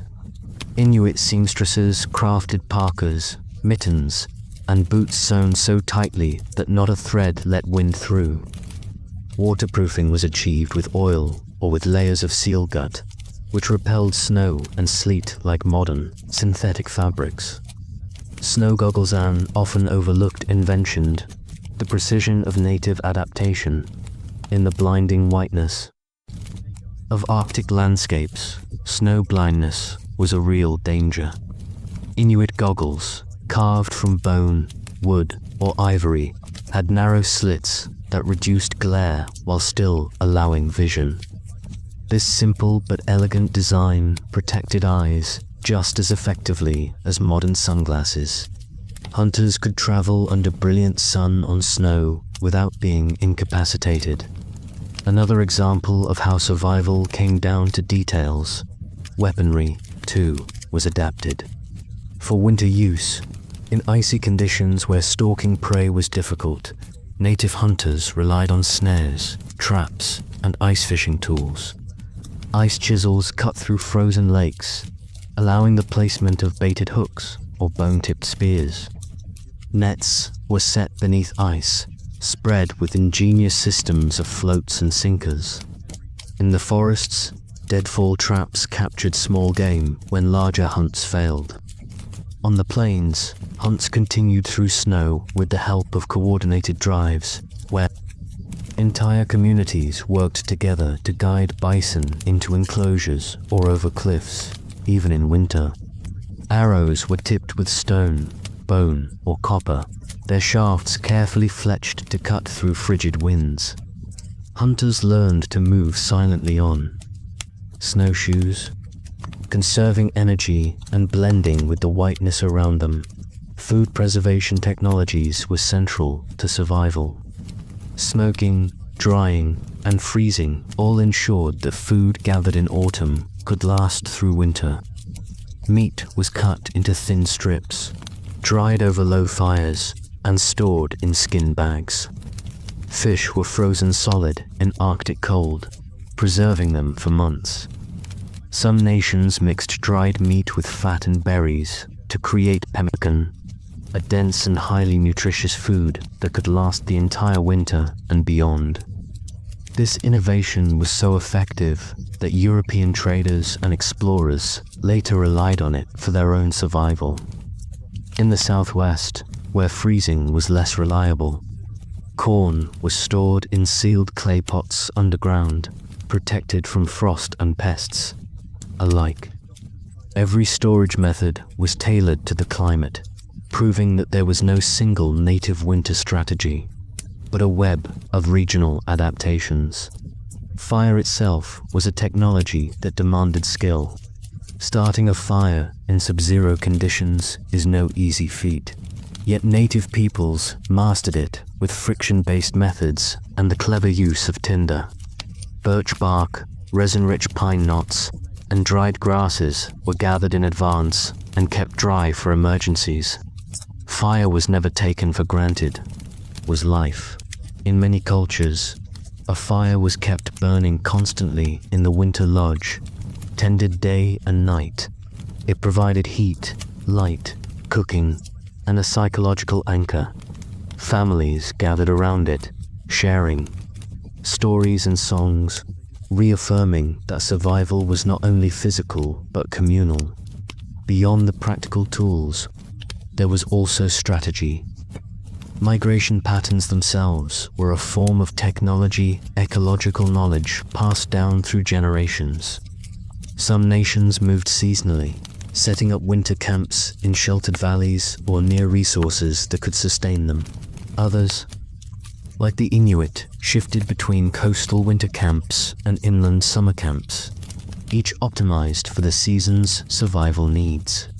Every move was deliberate, chosen from long experience with land, weather, and game. To outsiders, it might look like wandering, but to those who lived it, it was as precise as a map. If there is a unifying theme in these winter technologies, it is this. Native peoples did not merely react to winter, they anticipated it. Tools were prepared long before the first snowfall. Snowshoes were mended, hides sewn, sleds repaired, and food preserved in advance. Survival was not left to chance, because chance, in a world of blizzards and starvation, was death. Instead, survival was engineered through ingenuity, foresight, and community effort. Even today, many of these technologies remain effective. Snowshoes, and parkas, sled dogs, and igloos. Dried meats and pemmican. These are not relics of a primitive past, but enduring testaments to human innovation. They remind us that winter, however harsh, can be survived not only with brute strength, but with wisdom, patience, and creativity. Winter in North America was never one uniform experience. The land itself was too vast, too varied, for one strategy to suffice. A blizzard rolling across the flat expanse of the Great Plains bore little resemblance to the damp, snow-heavy storms of the northeastern forests. The icy darkness of the Arctic was a world apart from the clear, dry winters of the desert Southwest. And yet, across these differences, native peoples carved out ways of living that were as distinct as the landscapes they called home. To understand survival, one must enter each of these regions in turn, as though stepping into a series of parallel worlds, each shaped by snow, wind, and endurance. In the Arctic, winter was not a season, but a permanent condition. For much of the year, the land lay under snow and ice, and darkness swallowed the days for months at a time. The Inuit and related peoples did not think of winter as something to be waited out. It was life itself. Their genius lay in transforming the very materials of the frozen north into tools for living. Snow became shelter. Ice became the foundation for fishing. The sea, locked under frozen sheets, still gave its bounty if one knew where to cut through. Hunting seals was the cornerstone of survival, for these animals provided not only food but oil for lamps, hides for clothing, sinew for sewing, and bones for tools. In the warmth of an igloo lit by the flickering glow of a seal oil lamp, one could almost forget the howling gales outside. The clothing worn in these regions was itself a marvel of human adaptation. Caribou fur, light yet insulating, became seal gut, translucent and waterproof, was stitched into outer layers that repelled snow. Children were wrapped in the same care as warriors, because every life was precious in the fight against the cold. Yet it was not only material ingenuity that made Arctic survival possible. It was also community. Hunting was often dangerous, done in groups where trust meant the difference between returning alive or being lost to the ice. No one survived alone, and no one was meant to. Journey southward to the Great Plains, and winter had a different face. Here, the cold came not with endless darkness, but with punishing winds that tore across the open prairie. Snowdrifts piled high, but the real danger was exposure. With little natural shelter, the plains peoples built defenses against the elements in the form of the tipi. To outsiders, the tipi seemed a simple tent, but in truth, it was a carefully engineered refuge. The conical shape allowed snow to slide off its sides instead of weighing it down. The double lining of hides created insulation, keeping heat inside and drafts out. A small fire at the center turned the interior into a cocoon of warmth, smoke escaping through a vent at the peak. Families gathered within, listening to the wind howl outside, telling stories that carried the warmth of memory. Winter on the plains was also about movement. Bison were not confined to summer. They roamed year-round, and hunting them in winter demanded coordination and endurance. Hunters wrapped themselves in heavy buffalo robes, snow crunching under their moccasins as they tracked herds across the frozen prairie. A single successful hunt might mean survival for many, Food from those hunts was not consumed all at once, but preserved, dried into strips, or pounded into pemmican. Women were the masters of this process, ensuring that meat, fat, and berries were mixed into a nutrient-rich food that would last the entire season. Pemmican was both survival food and a cultural treasure, so efficient that it would later sustain fur traders and explorers far beyond the plains. Winter was not idle time either. It was when artisans repaired tools, crafted clothing, and painted stories on hide sterning. Hardship into opportunity for renewal. Now imagine stepping into the dense forests of the eastern woodlands. Here, winter was quieter, muffled by trees, yet no less demanding. The people of the Iroquois Confederacy, the Algonquins, and others had long mastered this environment. Their villages were composed of longhouses, structures that became warm, bustling communities when winter descended. A longhouse might shelter multiple families, each with its own hearth, but united under one roof. Smoke drifted upward through vents in the bark-covered ceiling, while firs layered the walls for insulation. Outside, the forest offered resources, even in the depths of cold. Hunters moved silently through the snow, their snowshoes spreading their weight so they could glide across the surface. Deer, bear, and smaller animals were still taken in winter, though every hunt required greater patience and stamina. Fishing, too, did not cease. Holes were cut in the ice of rivers and lakes, nets or spears lowered into the dark water. The Iroquois also relied heavily on their stored harvest corn, beans, and squash, the three sisters, which had been dried and preserved.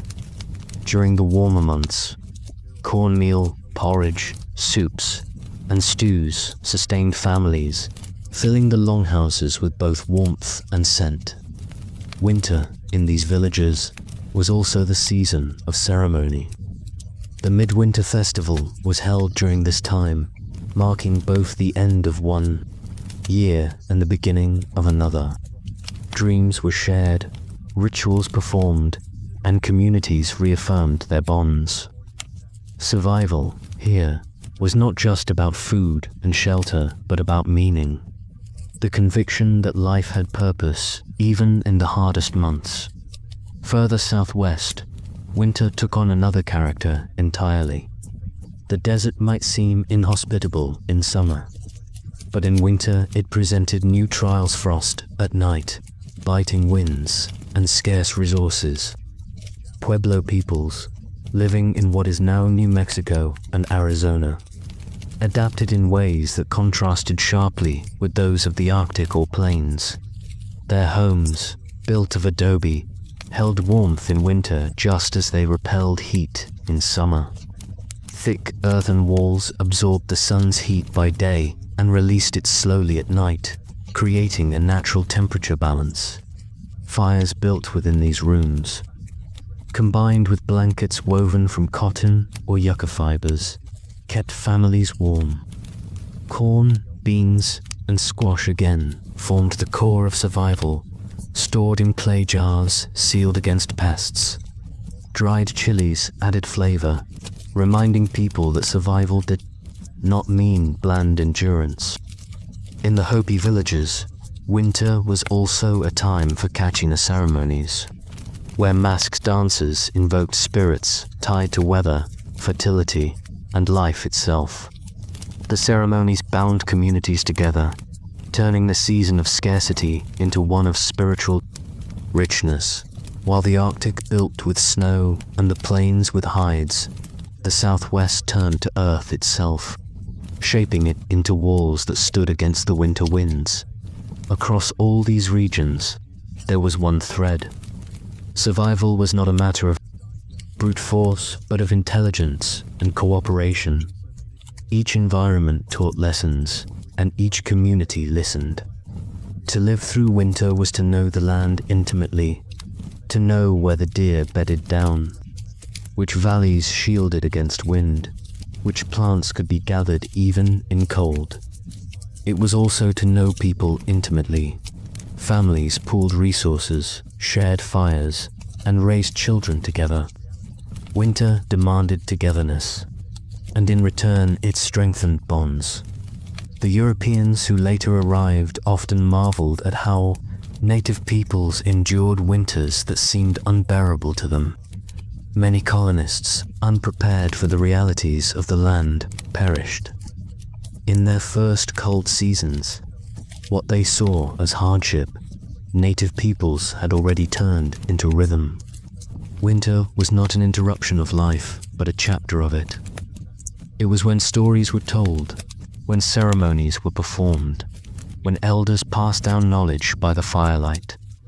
Survival was not just physical, it was cultural, spiritual, and communal.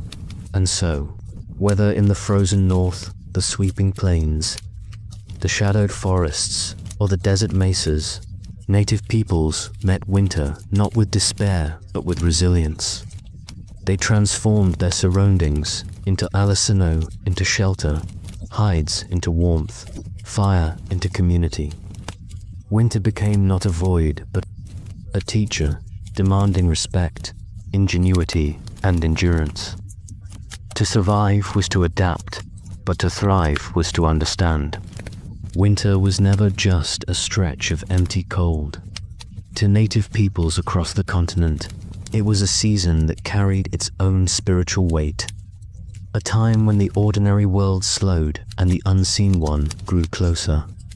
Survival in harsh winters was not only about keeping bodies alive, but about feeding the mind and spirit, about giving meaning to the darkness that could otherwise swallow hope. Nights were longer, days shorter, and with that shifting of time came an opening for ceremony, story, and reflection. In every region, winter became a season of memory, when communities turned inward toward their fires and traditions, finding in them the strength to endure. The role of storytelling cannot be overstated. Long before paper or books, stories were the library of a people, holding not only entertainment, but also lessons, rules, and history. When the snow fell heavy and hunting was too dangerous, families gathered close and the elders spoke. Their voices carried across the firelight, shadows dancing on the walls of longhouses, tipis, igloos, or adobe rooms. Stories explained why winter existed at all. Among the Lakota, there were tales of white buffalo calf women who brought sacred teachings and reminded people that winter, like all seasons, was part of the circle of life. The Cherokee told of the snowbird, a spirit who flew over the land in winter, shaking snow from its wings. The Inuit carried legends of Sedna, the sea goddess, whose moods affected the animals and who had to be respected if hunters were to succeed. To hear these stories in the dead of winter was to be reminded that the cold was not random, not meaningless, but part of a living cosmos filled with spirit beings, ancestors, and lessons. Storytelling also worked as education. In a world without written calendars, oral tradition was the guide. Children learned from these stories how to behave, how to respect animals, how to prepare for seasons ahead. A tale might warn against laziness, showing that those who failed to store food or share with neighbors would be punished by spirits or left to suffer. Another story might explain the cycle of migration, teaching that animals returned each spring and could not be overhunted in winter if one wanted them to appear again. These narratives gave form to survival practices, embedding them not as rules, barked out, but as sacred truths. Around the fire, listening to an elder's patient voice, a child absorbed not only the warmth of the flames, but the warmth of belonging to a people who had already faced countless winters and survived ceremonies. Too were tied to this season. In the Iroquois world, the Midwinter Festival marked the turn of the year. For days, people gathered in longhouses, offering thanks to the Creator, confessing dreams, and renewing their bonds. It was a spiritual cleansing, as important as any storehouse of corn or dried venison. The festival acknowledged that survival required not only full bellies but clean spirits, free of grudges or ill feelings that might tear a community apart. Dreams were particularly significant. During the festival, dreams were shared aloud, and communities worked together to interpret them. To ignore dreams was dangerous, for they were seen as messages from the spirit world. In winter, when waking, hours were long and nights even longer. Dreams gained a special intensity, and people treated them with reverence in the plains. Winter was the time for recounting visions and conducting ceremonies that reaffirmed identity. Winter counts painted or drawn records of each year's significant events were created and discussed during this season. These were not mere decorations, but collective histories, ensuring that each generation knew what had come before. By marking events such as great hunts, battles, epidemics, or natural wonders, the people gave shape to time itself. In a land where snow erased tracks and winds erased markers, memory was the truest map. And winter was when that map was drawn again and again. The Arctic peoples, with their endless nights, also filled the dark with ritual. The Inuit drum dances were held during the long cold, as families gathered in snow houses or sod dwellings. The rhythmic beat of the drum echoed like a heartbeat, reminding everyone of life's persistence even in the frozen silence. Chants and songs carried histories, but they also served to strengthen community bonds. To sing together was to survive together, to push back against isolation with sound and movement.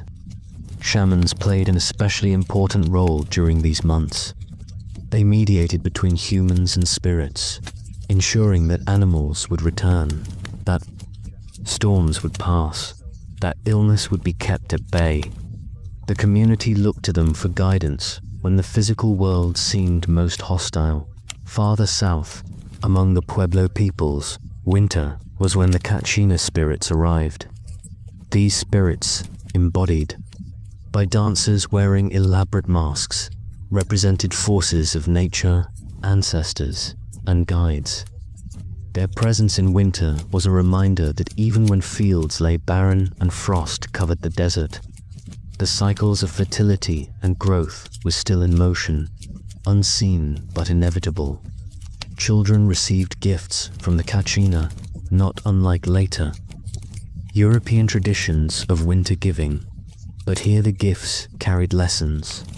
They were tokens of connection between the human world and the spiritual one, binding communities to the cycles that sustained them.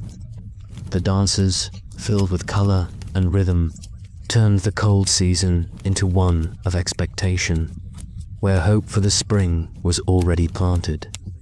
What united all these practices was the conviction that winter was not only endured but sanctified. To survive without meaning would be hollow.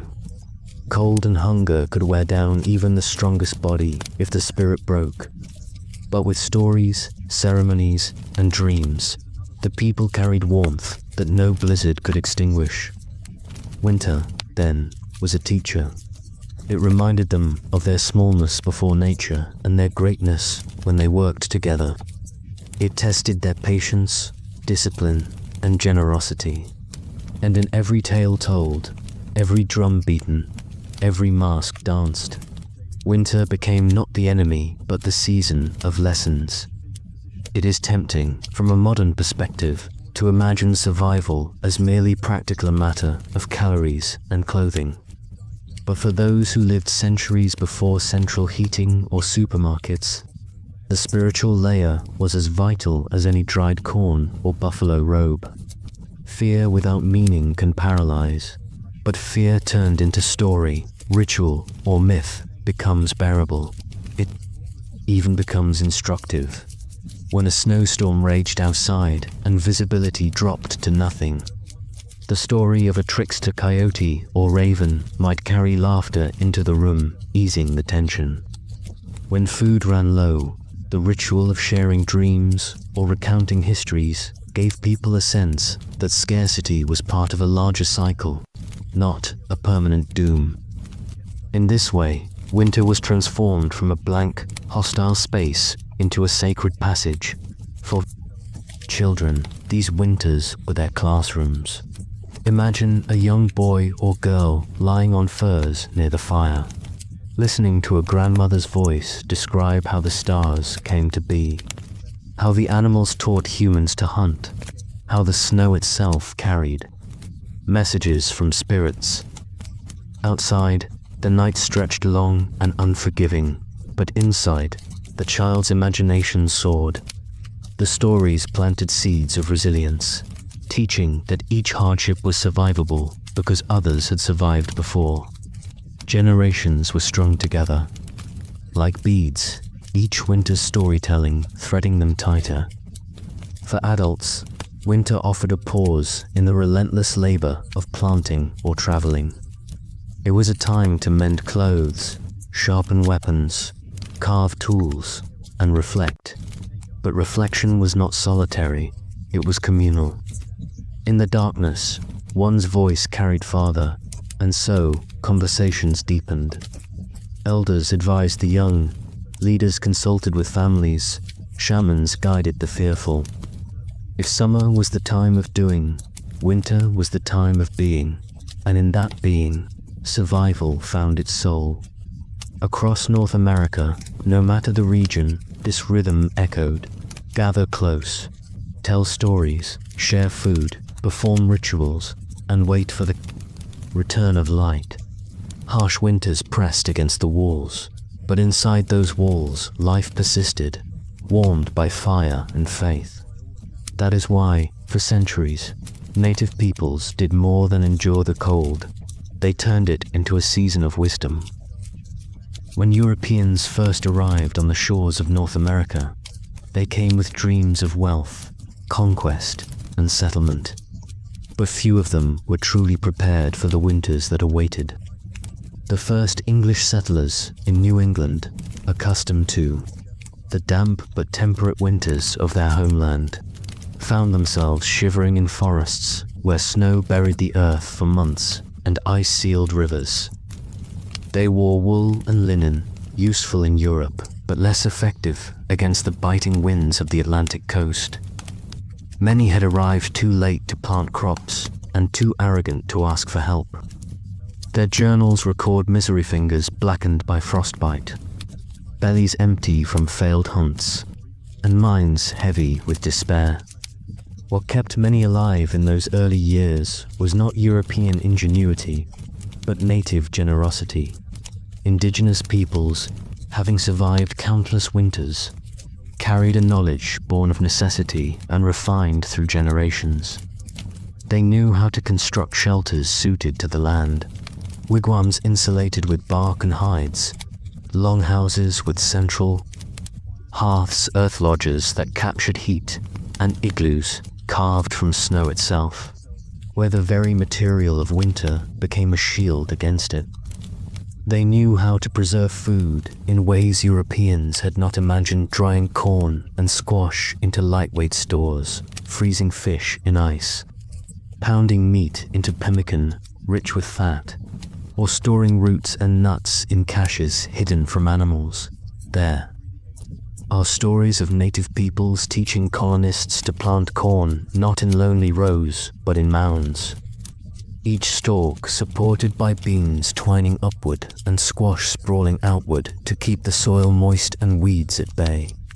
These crops, dried and stored in abundance, provided calories to survive months when hunting yielded little. Without such instruction, European communities would have vanished into the snow. Yet not all listened. Pride and suspicion often kept them from fully adopting native techniques. some starved with pantries of spoiled grain, refusing to learn the art of drying and storing that their neighbors had mastered. The encounters were not one-sided. Europeans brought iron tools, firearms, and livestock, which changed native ways of life, sometimes making survival easier and sometimes introducing new vulnerabilities. Metal kettles replaced clay pots, guns replaced bows in hunts, and wall blankets mingled with buffalo hides. But these new goods also brought dependence and, tragically, disease. Winters that had once been endured with resilience, now sometimes, arrived hand in hand with sickness carried from ships, thinning villages and breaking chains of memory. A flu or smallpox epidemic in the middle of a harsh winter was more than a tragedy, was devastation, cutting through communities already stretched thin by hunger and cold. Still, the knowledge of survival did not vanish. Native peoples continued to adapt, weaving old and new together. In the Great Lakes region, they traded for metal tools, but still relied on caches of wild rice harvested in late summer, a grain that could be parched and stored for months. Along the eastern seaboard, they combined corn with newly introduced livestock, creating hybrid survival strategies that blended worlds. In the far north, Inuit hunters sometimes incorporated rifles into their hunts, but still built igloos against the Arctic winds, their wisdom proving more enduring than any imported technique. For Europeans, learning from native practices often meant the difference between life and death. French fur traders in Canada quickly adopted snowshoes, a native invention that turned deep drifts into navigable terrain. They wore moccasins instead of stiff leather boots, finding them better for warmth and mobility. They traveled by canoe in summer and sled in winter, technologies refined over centuries by native ingenuity. Each of these adoptions was a quiet acknowledgement. Survival required humility, an admission that those who had lived here longest understood the land best, yet arrogance often returned. Settlers built towns of stone and timber in imitation of Europe, struggling each winter to heat homes poorly suited to the climate. Some scoffed at native clothing, calling it savage, even as they froze in their collars and cloaks. Others mocked the rituals and stories shared by their neighbors, failing to see how such practices sustained the spirit during endless cold. Over time, though, necessity softened prejudice. Colonial hunters learned to move silently through forests by watching their native counterparts. Farmers came to understand the value of corn, cribs, smokehouses, and shared labor. Even military campaigns, marches in snow, encampments in icy valleys began to rely on native guides who knew where food might be found, where shelter could be raised, where frostbite could be avoided. But these exchanges also carried tension. Knowledge was shared, but lands were taken. Winters grew harder not because the snow changed, but because the networks of survival were disrupted. Animals were hunted in excess by fur companies, leaving fewer for native hunters. Forests were cleared, altering the balance of plants that had once provided medicine and food. Trade goods shifted diets, and reliance on flour or sugar sometimes left communities weaker in the face of lean months. Survival was no longer just a battle against cold, it became a battle against displacement, scarcity, and change forced from outside. Still, within native communities, the traditions held. The fires still burned in winter, and stories still rose with the smoke. Among the Haudenosaunee, the midwinter festival continued, a reminder that even as neighbors expanded and conflicts brewed, the circle of life and the gratitude to the Creator remained.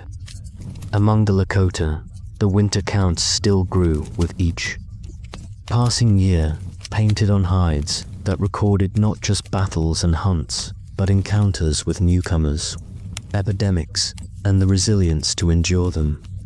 In the Arctic, Inuit shamans still sang to keep storms at bay, their voices rising against winds that had swept the land. Long before any ship's mast appeared on the horizon, what emerges from these centuries of contact is a truth. Native survival in winter was never a matter of chance. It was strategy, memory, spirituality, and adaptation woven together. Europeans, arriving with their own traditions, often stumbled until they recognized this. Some learned, others resisted, but all eventually came face to face with the same reality: the land could not be bent easily to human will. It demanded respect. Those who treated winter as an enemy to be conquered often fell, while those who treated it as a season to be understood found ways to endure. For native peoples, the arrival of foreigners did not erase the rhythm of survival, but complicated it. Winters now carried new dangers: disease, scarcity, displacement, but the heart of endurance remained the same. Families gathered, fires burned, stories echoed, and food was shared. The lessons of countless generations continued to pulse through. Ceremonies, clothing, tools, and memory. Winter, however harsh, was still survivable because the people still carried the knowledge of how to live with the land, rather than against it. And so, across the centuries, winter remained both trial and teacher. For the native peoples, it was a season of patience, community, and reverence. For newcomers, it became a measure of humility, forcing them to recognize the strength of those who had lived here long before. Together, their stories intertwine, a testament that survival in harsh winters was never just about enduring the cold, but about carrying the wisdom to transform it into a season of resilience. Winter was never only a test of the body, it was a test of spirit. Among native communities, the arrival of the first frosts was not greeted with despair, but with preparation and ceremony. The snow, for all its danger, also brought clarity. It quieted the land, muffling the forests until only the crunch of footsteps and the calls of distant animals echoed across the whitened earth. This stillness was not empty, it was filled with stories, with song, with the unseen threads that connected the people to the land and to each other. For many native nations, winter was the storytelling season. When the fields lay frozen and the forests too quiet for planting or gathering, families gathered around the fire and the elders spoke. In these moments, survival was not just about calories or warmth, but about memory. Children learned who they were through tales of the ancestors, and each story was a tool of survival in its own right. Some stories explained why the bear hibernated, why the snow fell, why certain animals could be hunted in the cold, while others must be spared. Others told of spirits who tested human courage during the longest nights. By passing on these tales, the elders gave their people more than entertainment. They gave them guidance, strength, and identity. Winter was also a time of ritual. For the Haudenosaunee, the midwinter festival was held at the first new moon after the solstice, lasting days of thanksgiving, dances, and the stirring of ashes in the hearth to cleanse and renew life. For the Lakota, winter ceremonies honored the white buffalo calf woman, who had taught the sacred pipe and prayers that sustained people even in hardship. Among the Inuit, shamans entered trance to seek the will of the spirits, asking for guidance in hunts and storms. These rituals carried people through the bleakest days, reminding them that the cold was not a punishment, but part of the cycle of existence. Survival in winter was deeply tied to community. No family was left to face the cold alone, for isolation was as deadly as hunger. The practice of sharing ensured that no one starved if food was scarce. Hunters might return with only one deer or a small catch of fish, yet the meat would be divided among many, for generosity was a law as strong as any decree. Elders were fed first, not only out of respect, but because their wisdom was needed to guide the community. Children were guarded fiercely, for they carried the hope of spring. To hoard in winter was to invite shame, for survival was communal, and the well-being of one depended on the strength of all. Yet winter was not without its terrors. Storms could descend with little warning, winds howling like spirits, snow piling high against doors and huts. Travel became perilous, trails vanishing beneath drifts, landmarks erased by blizzards. Hunters could leave in the morning and vanish by nightfall, swallowed by white. In such times, the people relied not only on skill, but on belief that the land itself was alive, that the ancestors walked with them, that courage mattered. To lose hope was as dangerous as to lose fire. So they sang, they prayed, they told stories, not merely for comfort, but as acts of survival. The technology of survival was as varied as the landscapes themselves. In the forests of the northeast, families huddled in longhouses, their bark walls, insulated with mats of cattail reeds and animal hides, smoke curling through openings above. In the open plains, the tipi stood strong against snow, its conical frame shedding drifts while the central fire glowed warm. In the far north, Inuit carved shelters from snow itself, the igloo trapping body heat until the inside felt almost comfortable despite the frozen world outside.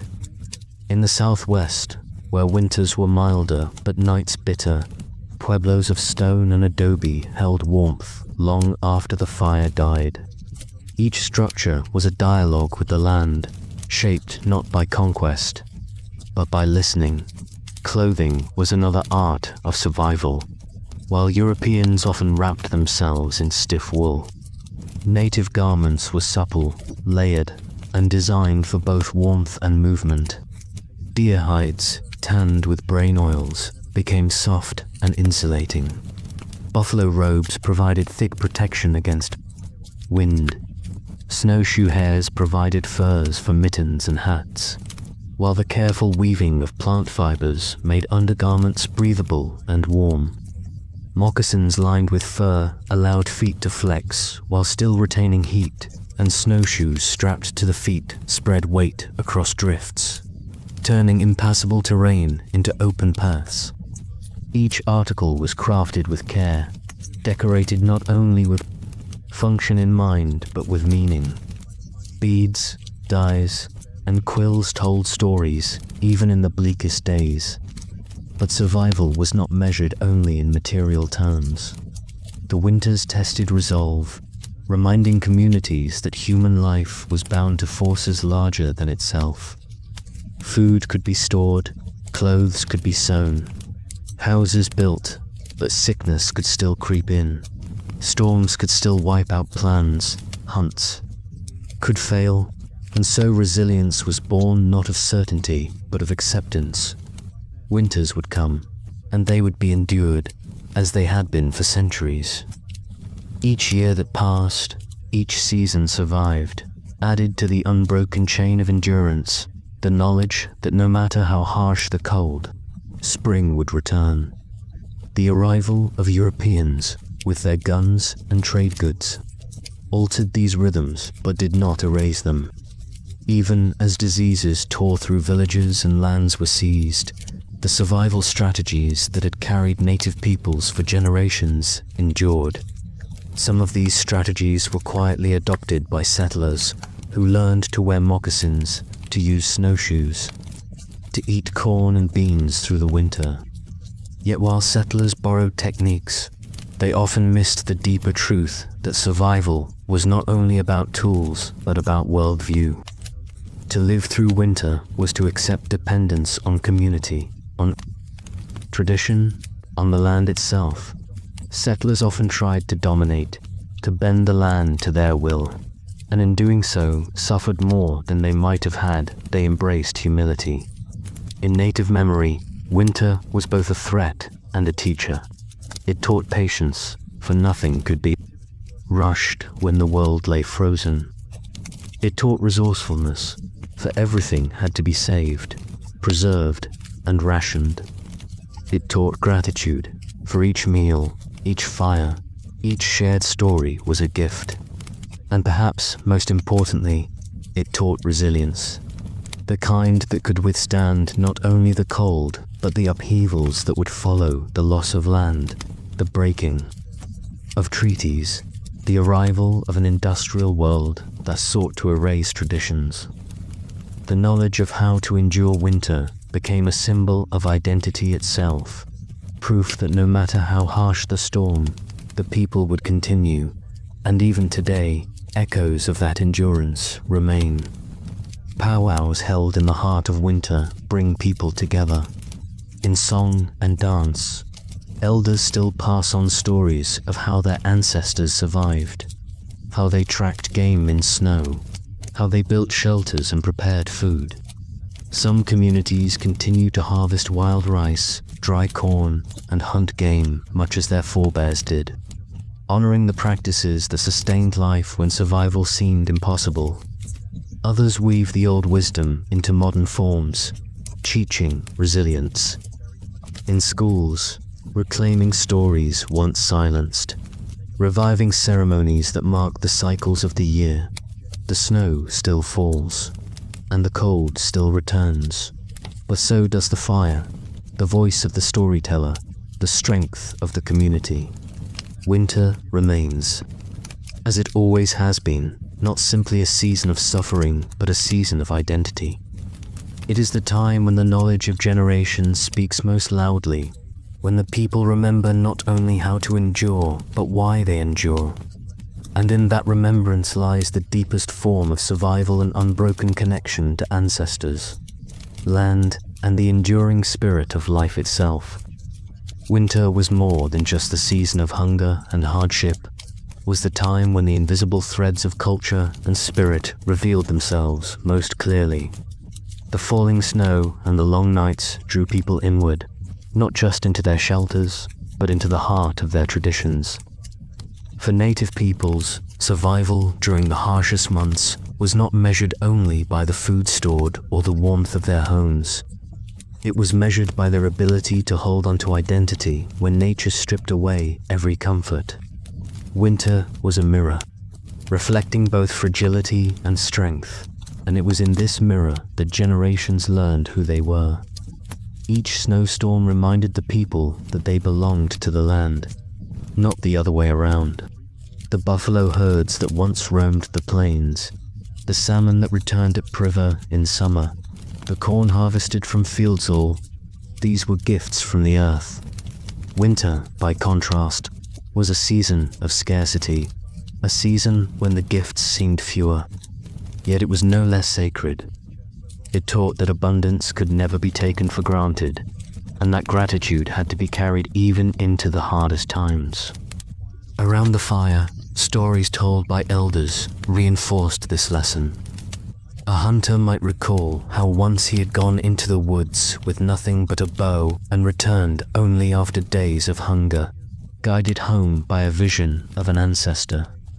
A grandmother might recount the tale of a spirit who tested the people by burying them in snow, rewarding only those who shared food when famine struck. These stories were not meant to frighten, but to remind survival was not about the individual, but about the community. And survival required humility as much as skill. In the long darkness of winter nights, storytelling became as necessary as fire. Words themselves carried warmth, drawing families closer together.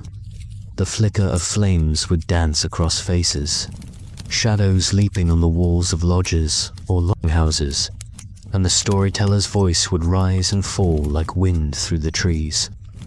In those moments, children did not just listen, they learned. They learned the tracks of animals, the cycle of stars, the meaning of ceremonies, the mistakes of ancestors, the victories that gave their people strength. In the quiet months, when there was less labor in the fields and fewer journeys to make, storytelling was a kind of survival strategy, weaving memory into the minds of the young so that even when food was low and the cold cut through their clothes, they carried with them the wealth of knowledge. Rituals reinforced what stories taught. Winter was a time of renewal, a time when ceremonies invited balance back into the world. Among the Haudenosaunee, the midwinter festival celebrated not just the new year, but the act of Thanksgiving itself. Ashes were stirred in hearths to cleanse the past, new fires were lit, dancers filled longhouses with rhythm and breath, and tobacco smoke rose like prayers into the rafters. These acts reminded everyone that winter was not a curse, but a turning point, a threshold to pass through together. Similarly, in the far north, the Inuits saw winter not as an enemy, but as a partner. The shamans would speak with spirits, asking for safe hunts, protection from storms, and strength for families. Even the biting winds and endless nights were part of a world alive with meaning, where survival required not just food, but reverence. The communal spirit of winter survival could not be overstated. Unlike in societies where hardship often drove competition, among many native nations, the cold months were a time of sharing. A successful hunter did not keep his prize for himself, for he knew that the following week it might be him returning, empty-handed. By giving freely, he ensured that when his turn came, others would do the same. The elderly, the sick, and the very young were watched over, not discarded, for each had a role to play. Elders gave wisdom, children gave hope, and the ill reminded the people of compassion's duty.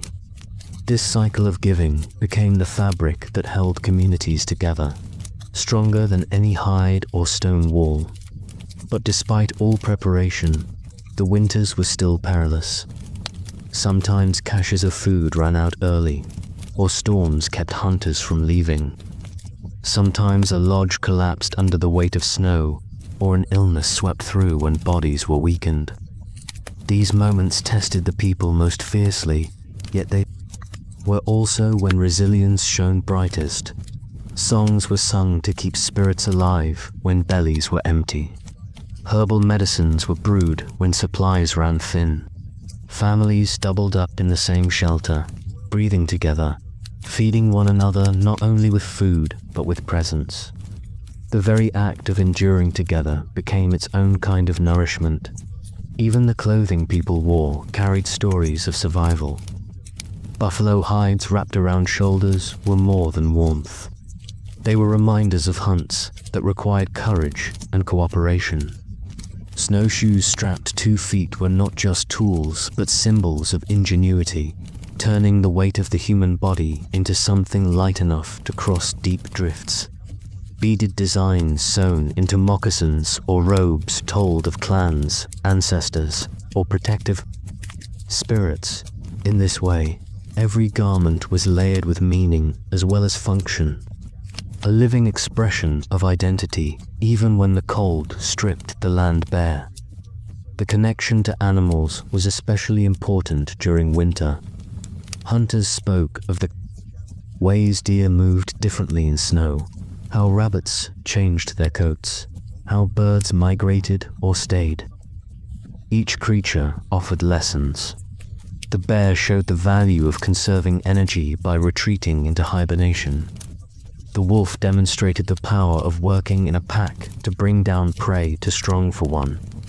The snowshoe hare revealed that even the smallest beings could survive by adapting, their coats blending into the drifts.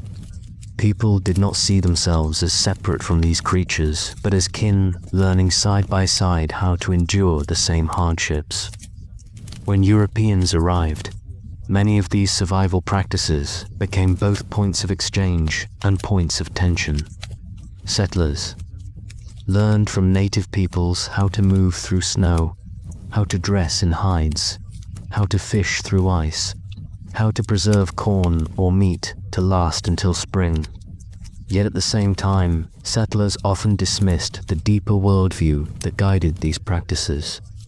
They adopted tools, but not the humility behind them, and so they frequently struggled, facing starvation in winters that native communities had survived for centuries. Still, native traditions endured, passed on through families even when disrupted by colonial pressures.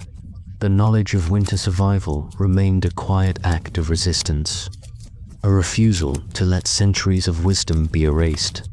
As centuries turned, the world changed, but the lessons of winter never disappeared. Modern conveniences, like furnaces and grocery stores, softened the harshness of cold seasons. Yet many native communities still carried the memory of the old ways. Elders reminded their grandchildren how to set snares in the snow, how to recognize which trees gave bark that could burn even when damp, how to listen to the silence for signs of approaching storms. Winter powwows became not just gatherings of song and dance, but affirmations of survival, where the endurance of ancestors was honored in every drumbeat. The cold still came, but it no longer carried only fear, it carried memory, pride, and the unbroken chain of resilience. Winter survival among native peoples, then, was never just about enduring hunger or frost.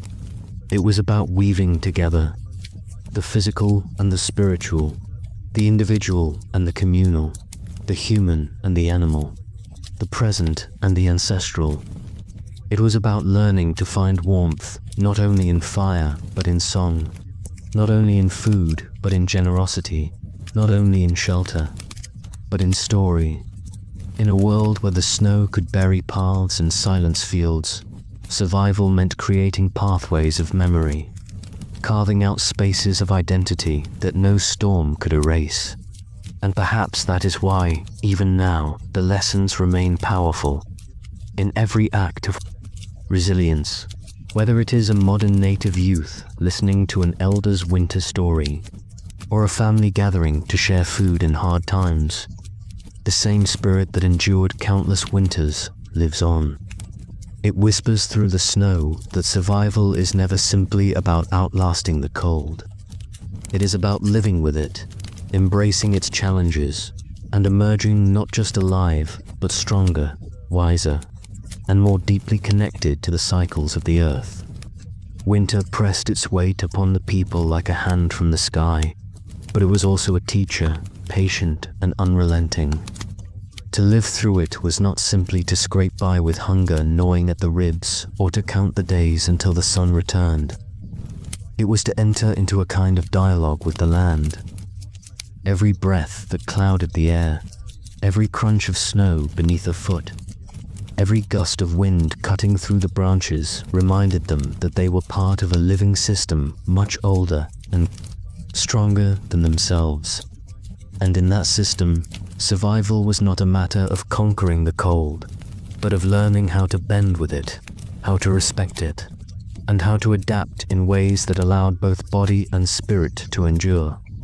There were mornings when the snowdrifts rose higher than the roofs of homes, when doors had to be pushed open through walls of ice, and hunters looked out to a horizon smothered in white silence. Yet even in that silence, life was present. The smoke rising from chimneys or lodge holes curled upward against grey skies, thin and fragile, but evidence that families were gathered inside, keeping fires alive. The animals had their own strategies.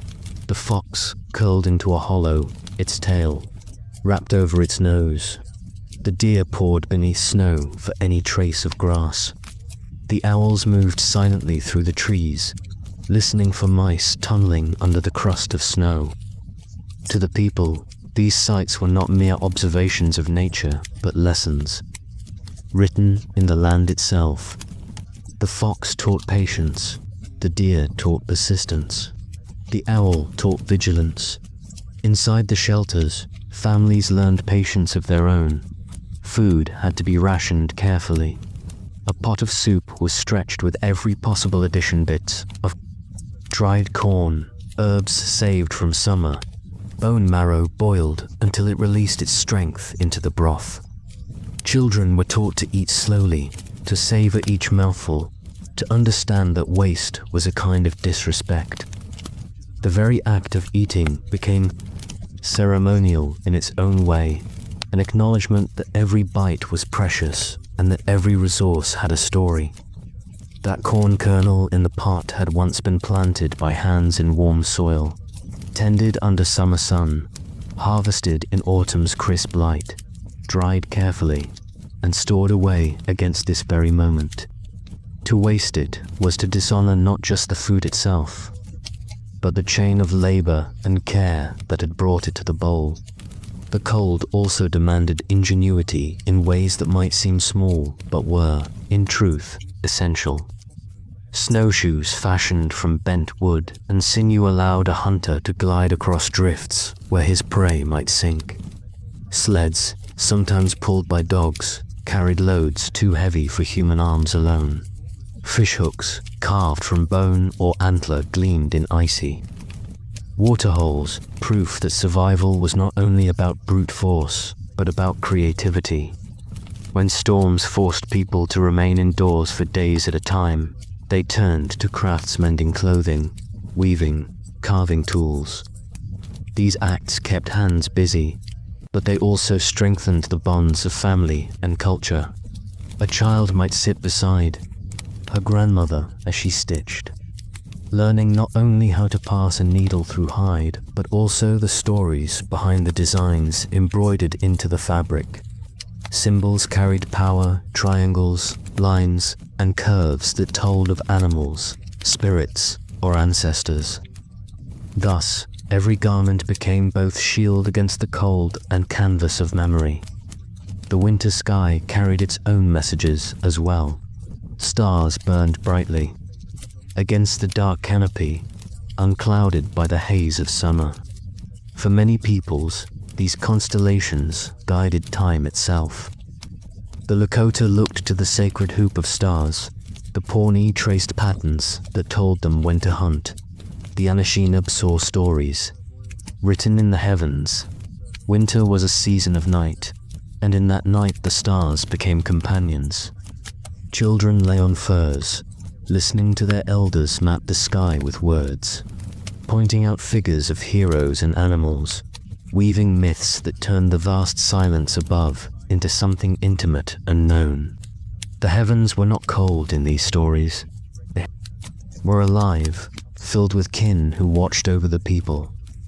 Despite this richness, winter could still be merciless. There were years when the buffalo did not come close, when deer migrated elsewhere, when rivers froze so thick that fishing became impossible. There were nights when cries of hunger echoed in the dark, when parents gave the last of their food to their children, when the weak did not survive. These moments were carved into memory as deeply as victories, and they were spoken of with the same reverence. They reminded the people that survival was never guaranteed, that humility before the forces of nature was necessary. And yet, even in grief, there was continuity. Songs were sung for those who passed, names carried forward, stories, ensuring that their lives would not vanish into silence. The resilience of winter survival became woven into identity itself. To belong to a community that had survived countless winters was to carry within oneself a lineage of strength. Children grew up knowing that they were alive, not because of chance alone, but because their ancestors had endured cold winds, empty nights, and snow-choked seasons. That endurance became a source of pride, not arrogance, but a deep awareness that they were capable of facing hardship with courage. This pride was not loud, but steady, like the flame of a fire that refuses to go out. The land, too, was part of this cycle of survival. Winter was harsh, but it was also healing. Fields that had been harvested lay dormant, resting beneath a blanket of snow, preparing for spring's return. Animals that had been hunted were given time to replenish. Rivers frozen solid would soon surge with meltwater, renewing the earth. To the people, winter was not destruction, but renewal, a necessary balance in the rhythm of life. Just as stories carried wisdom through the generations, the seasons carried balance through the years. When spring finally returned, it was not taken for granted. The thaw was celebrated with gratitude, for it meant that the hardest trials had passed. The first shoots of green, the return of migratory birds, the softening of the ground beneath bare feet, all these signs were received with joy. Yet the lessons of winter were not forgotten. They remained like etchings on the hearts, reminders that abundance could turn to scarcity, warmth to cold, light to darkness. The resilience built in winter carried into summer, shaping the way communities approached every season with balance and foresight. Winter survival was not simply about food, fire, or shelter. It was about the weaving of all these elements into a larger fabric of meaning. It was about how people saw themselves in relation to the world, how they honored what they had, how they supported one another, how they told stories and sang songs to keep spirits alive. It was about seeing beauty even in the frost, strength even in hunger, hope even in the darkest nights. And so, when we look back now at how Native Americans survived harsh winters, we are not simply looking at practical techniques or clever inventions, though those were many and brilliant. We are looking at an entire way of being a worldview that embraced hardship not as an enemy to be defeated, but as a teacher to be respected. We are looking at communities that endured not by isolating themselves, but by drawing closer together, by leaning on one another, by holding tight to traditions that gave warmth to the soul as surely as fires gave warmth to the body. We are looking at resilience in its truest form, the kind that is not loud or flashy, but steady, rooted, unbreakable, even today. When winters may be softened by technology, when we can buy food in any season or light a home with the turn of a switch, there is still something to learn from that resilience. For modern life, too, brings its winter periods of scarcity, darkness, and challenge. And just as the ancestors gathered around fires, told stories, shared what little they had, and endured together, so too can those lessons guide us now. Winter, whether of the land or of the spirit, will always come.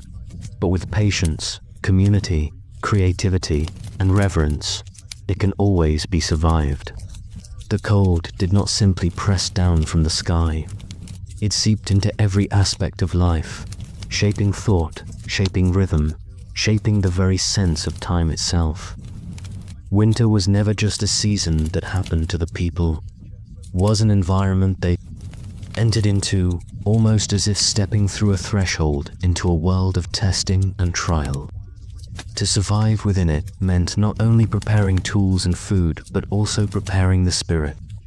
It was a time when patience was demanded, when endurance became the highest skill, when the measure of a person's strength was found not in the hunt alone, but in the long nights spent in waiting, watching, conserving, believing that warmth would return. In those long nights, fires flickered low and became the heartbeats of the community.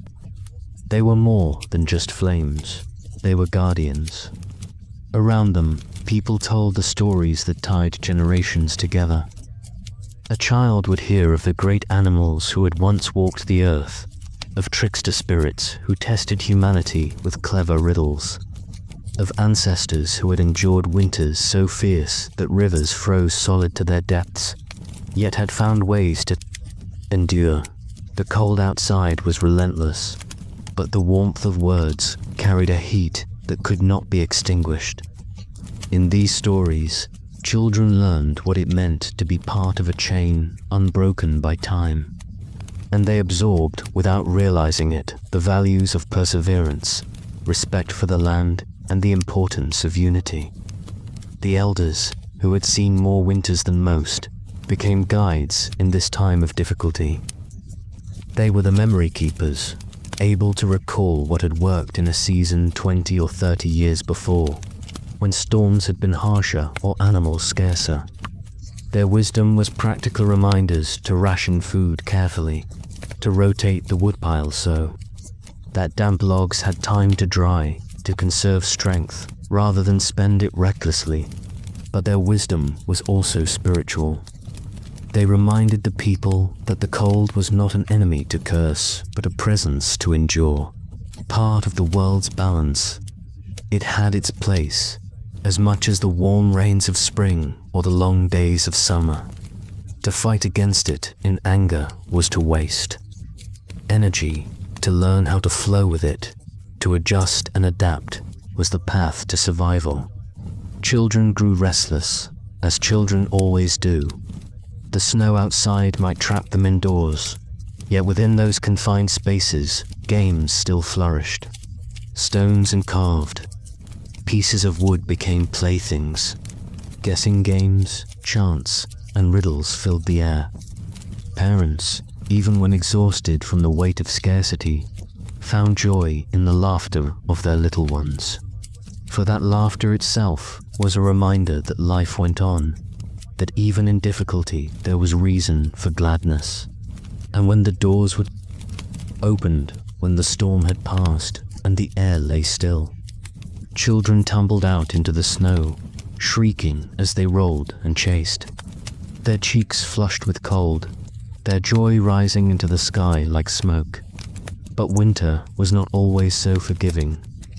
There were years when game vanished from the valleys, when tracks disappeared under relentless snow. In those times, hunting became less a certainty and more a gamble with fate.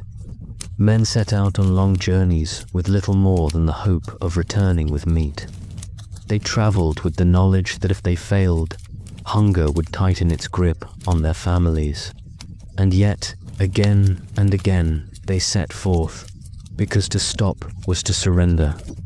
When successful, they returned with meat slung heavy over their shoulders, welcomed with relief and gratitude. When unsuccessful, they returned weary but still honored, for effort itself was part of survival. No one was shamed for trying. Only the attempt mattered, for without it, there was nothing. The women, too, bore an enormous weight during these months. They managed the stores, stretching dried meat and corn far beyond what might seem possible. They sewed repairs into clothing, keeping out the wind and sealing warmth inside. They tended the fires, ensuring that embers lived long enough to catch flame again. They carried the songs and stories, teaching them to the young, keeping spirits alive even when bellies ached.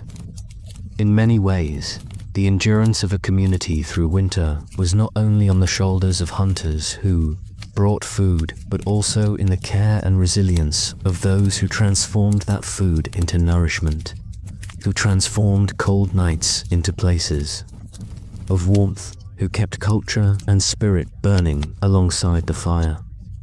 The land itself became both obstacle and ally. Snowdrifts rose so high they blocked paths, but those same drifts could insulate a shelter if piled strategically. Ice froze rivers solid, but a hole cut into the surface revealed fish waiting below, shimmering flashes of silver against the black water. Trees stood stripped of their leaves, but there would become lifelines, fuel for warmth, material for tools, even shelters built to withstand the storms. The people learned not to see the land as cruel, but as offering both challenge and resource, both test and answer. Every branch, every stone, every drift of snow could be used. If only one knew how. In the deepest cold, when winds screamed across the plains or howled through the forest, when no hunt was possible and no task could be done, families curled together. Warmth was shared body to body, fur to fur, breath to breath.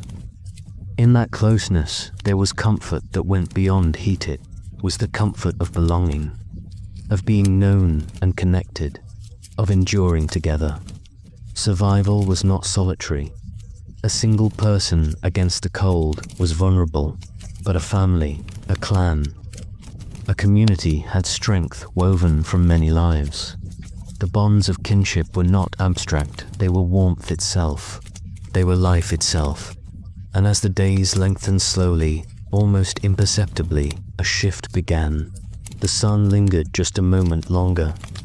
On the horizon, shadows stretched differently across the snow. The air carried not just cold, but a faint scent of change, of moisture loosening, of soil waiting. People noticed, and hope stirred. The stores might be low, but the worst was passing. The balance was shifting, as it always had, as it always would. When spring finally arrived, it was greeted not with indifference, but with ceremony. Drumming, singing, dancing, all became part of the thanksgiving for survival. The land was thanked for its trials, for it had honed strength. The animals were thanked for their sacrifice, for they had sustained life. The ancestors were thanked for their wisdom, for without the traditions passed down, survival might have been impossible. And above all, the Creator, the Great Spirit, the forces of balance were thanked. For life had endured again. The cycle of hardship and renewal shaped not just individual seasons, but entire cultures. It wove resilience into identity, made adaptability into tradition, and carved patience into the heart of communities. To this day, when we look at the ways Native Americans survived harsh winters, we are not merely examining clever tools or resourceful strategies, though those are remarkable in themselves. We are witnessing the art of living in balance, the refusal to see the world as something to dominate, and the deep understanding that endurance requires respect for forces greater than oneself. There is something profoundly human in that endurance, something that stretches across time. For while the technologies of survival may change, while fires may now be lit with switches and food stored in freezers, the essence remains the same. Winter comes for all, whether in nature or in the spirit. It arrives with hardship, with challenge, with a call to patience, and the lessons of those who came before, their creativity, their humility, their strength in unity, remain as guideposts for anyone who faces their own winters now. The cold will always return, but so too will the fire, the story, the laughter, the spring. That is the truth written into the lives of those who endured long before us, and that is the truth they leave behind for us to carry.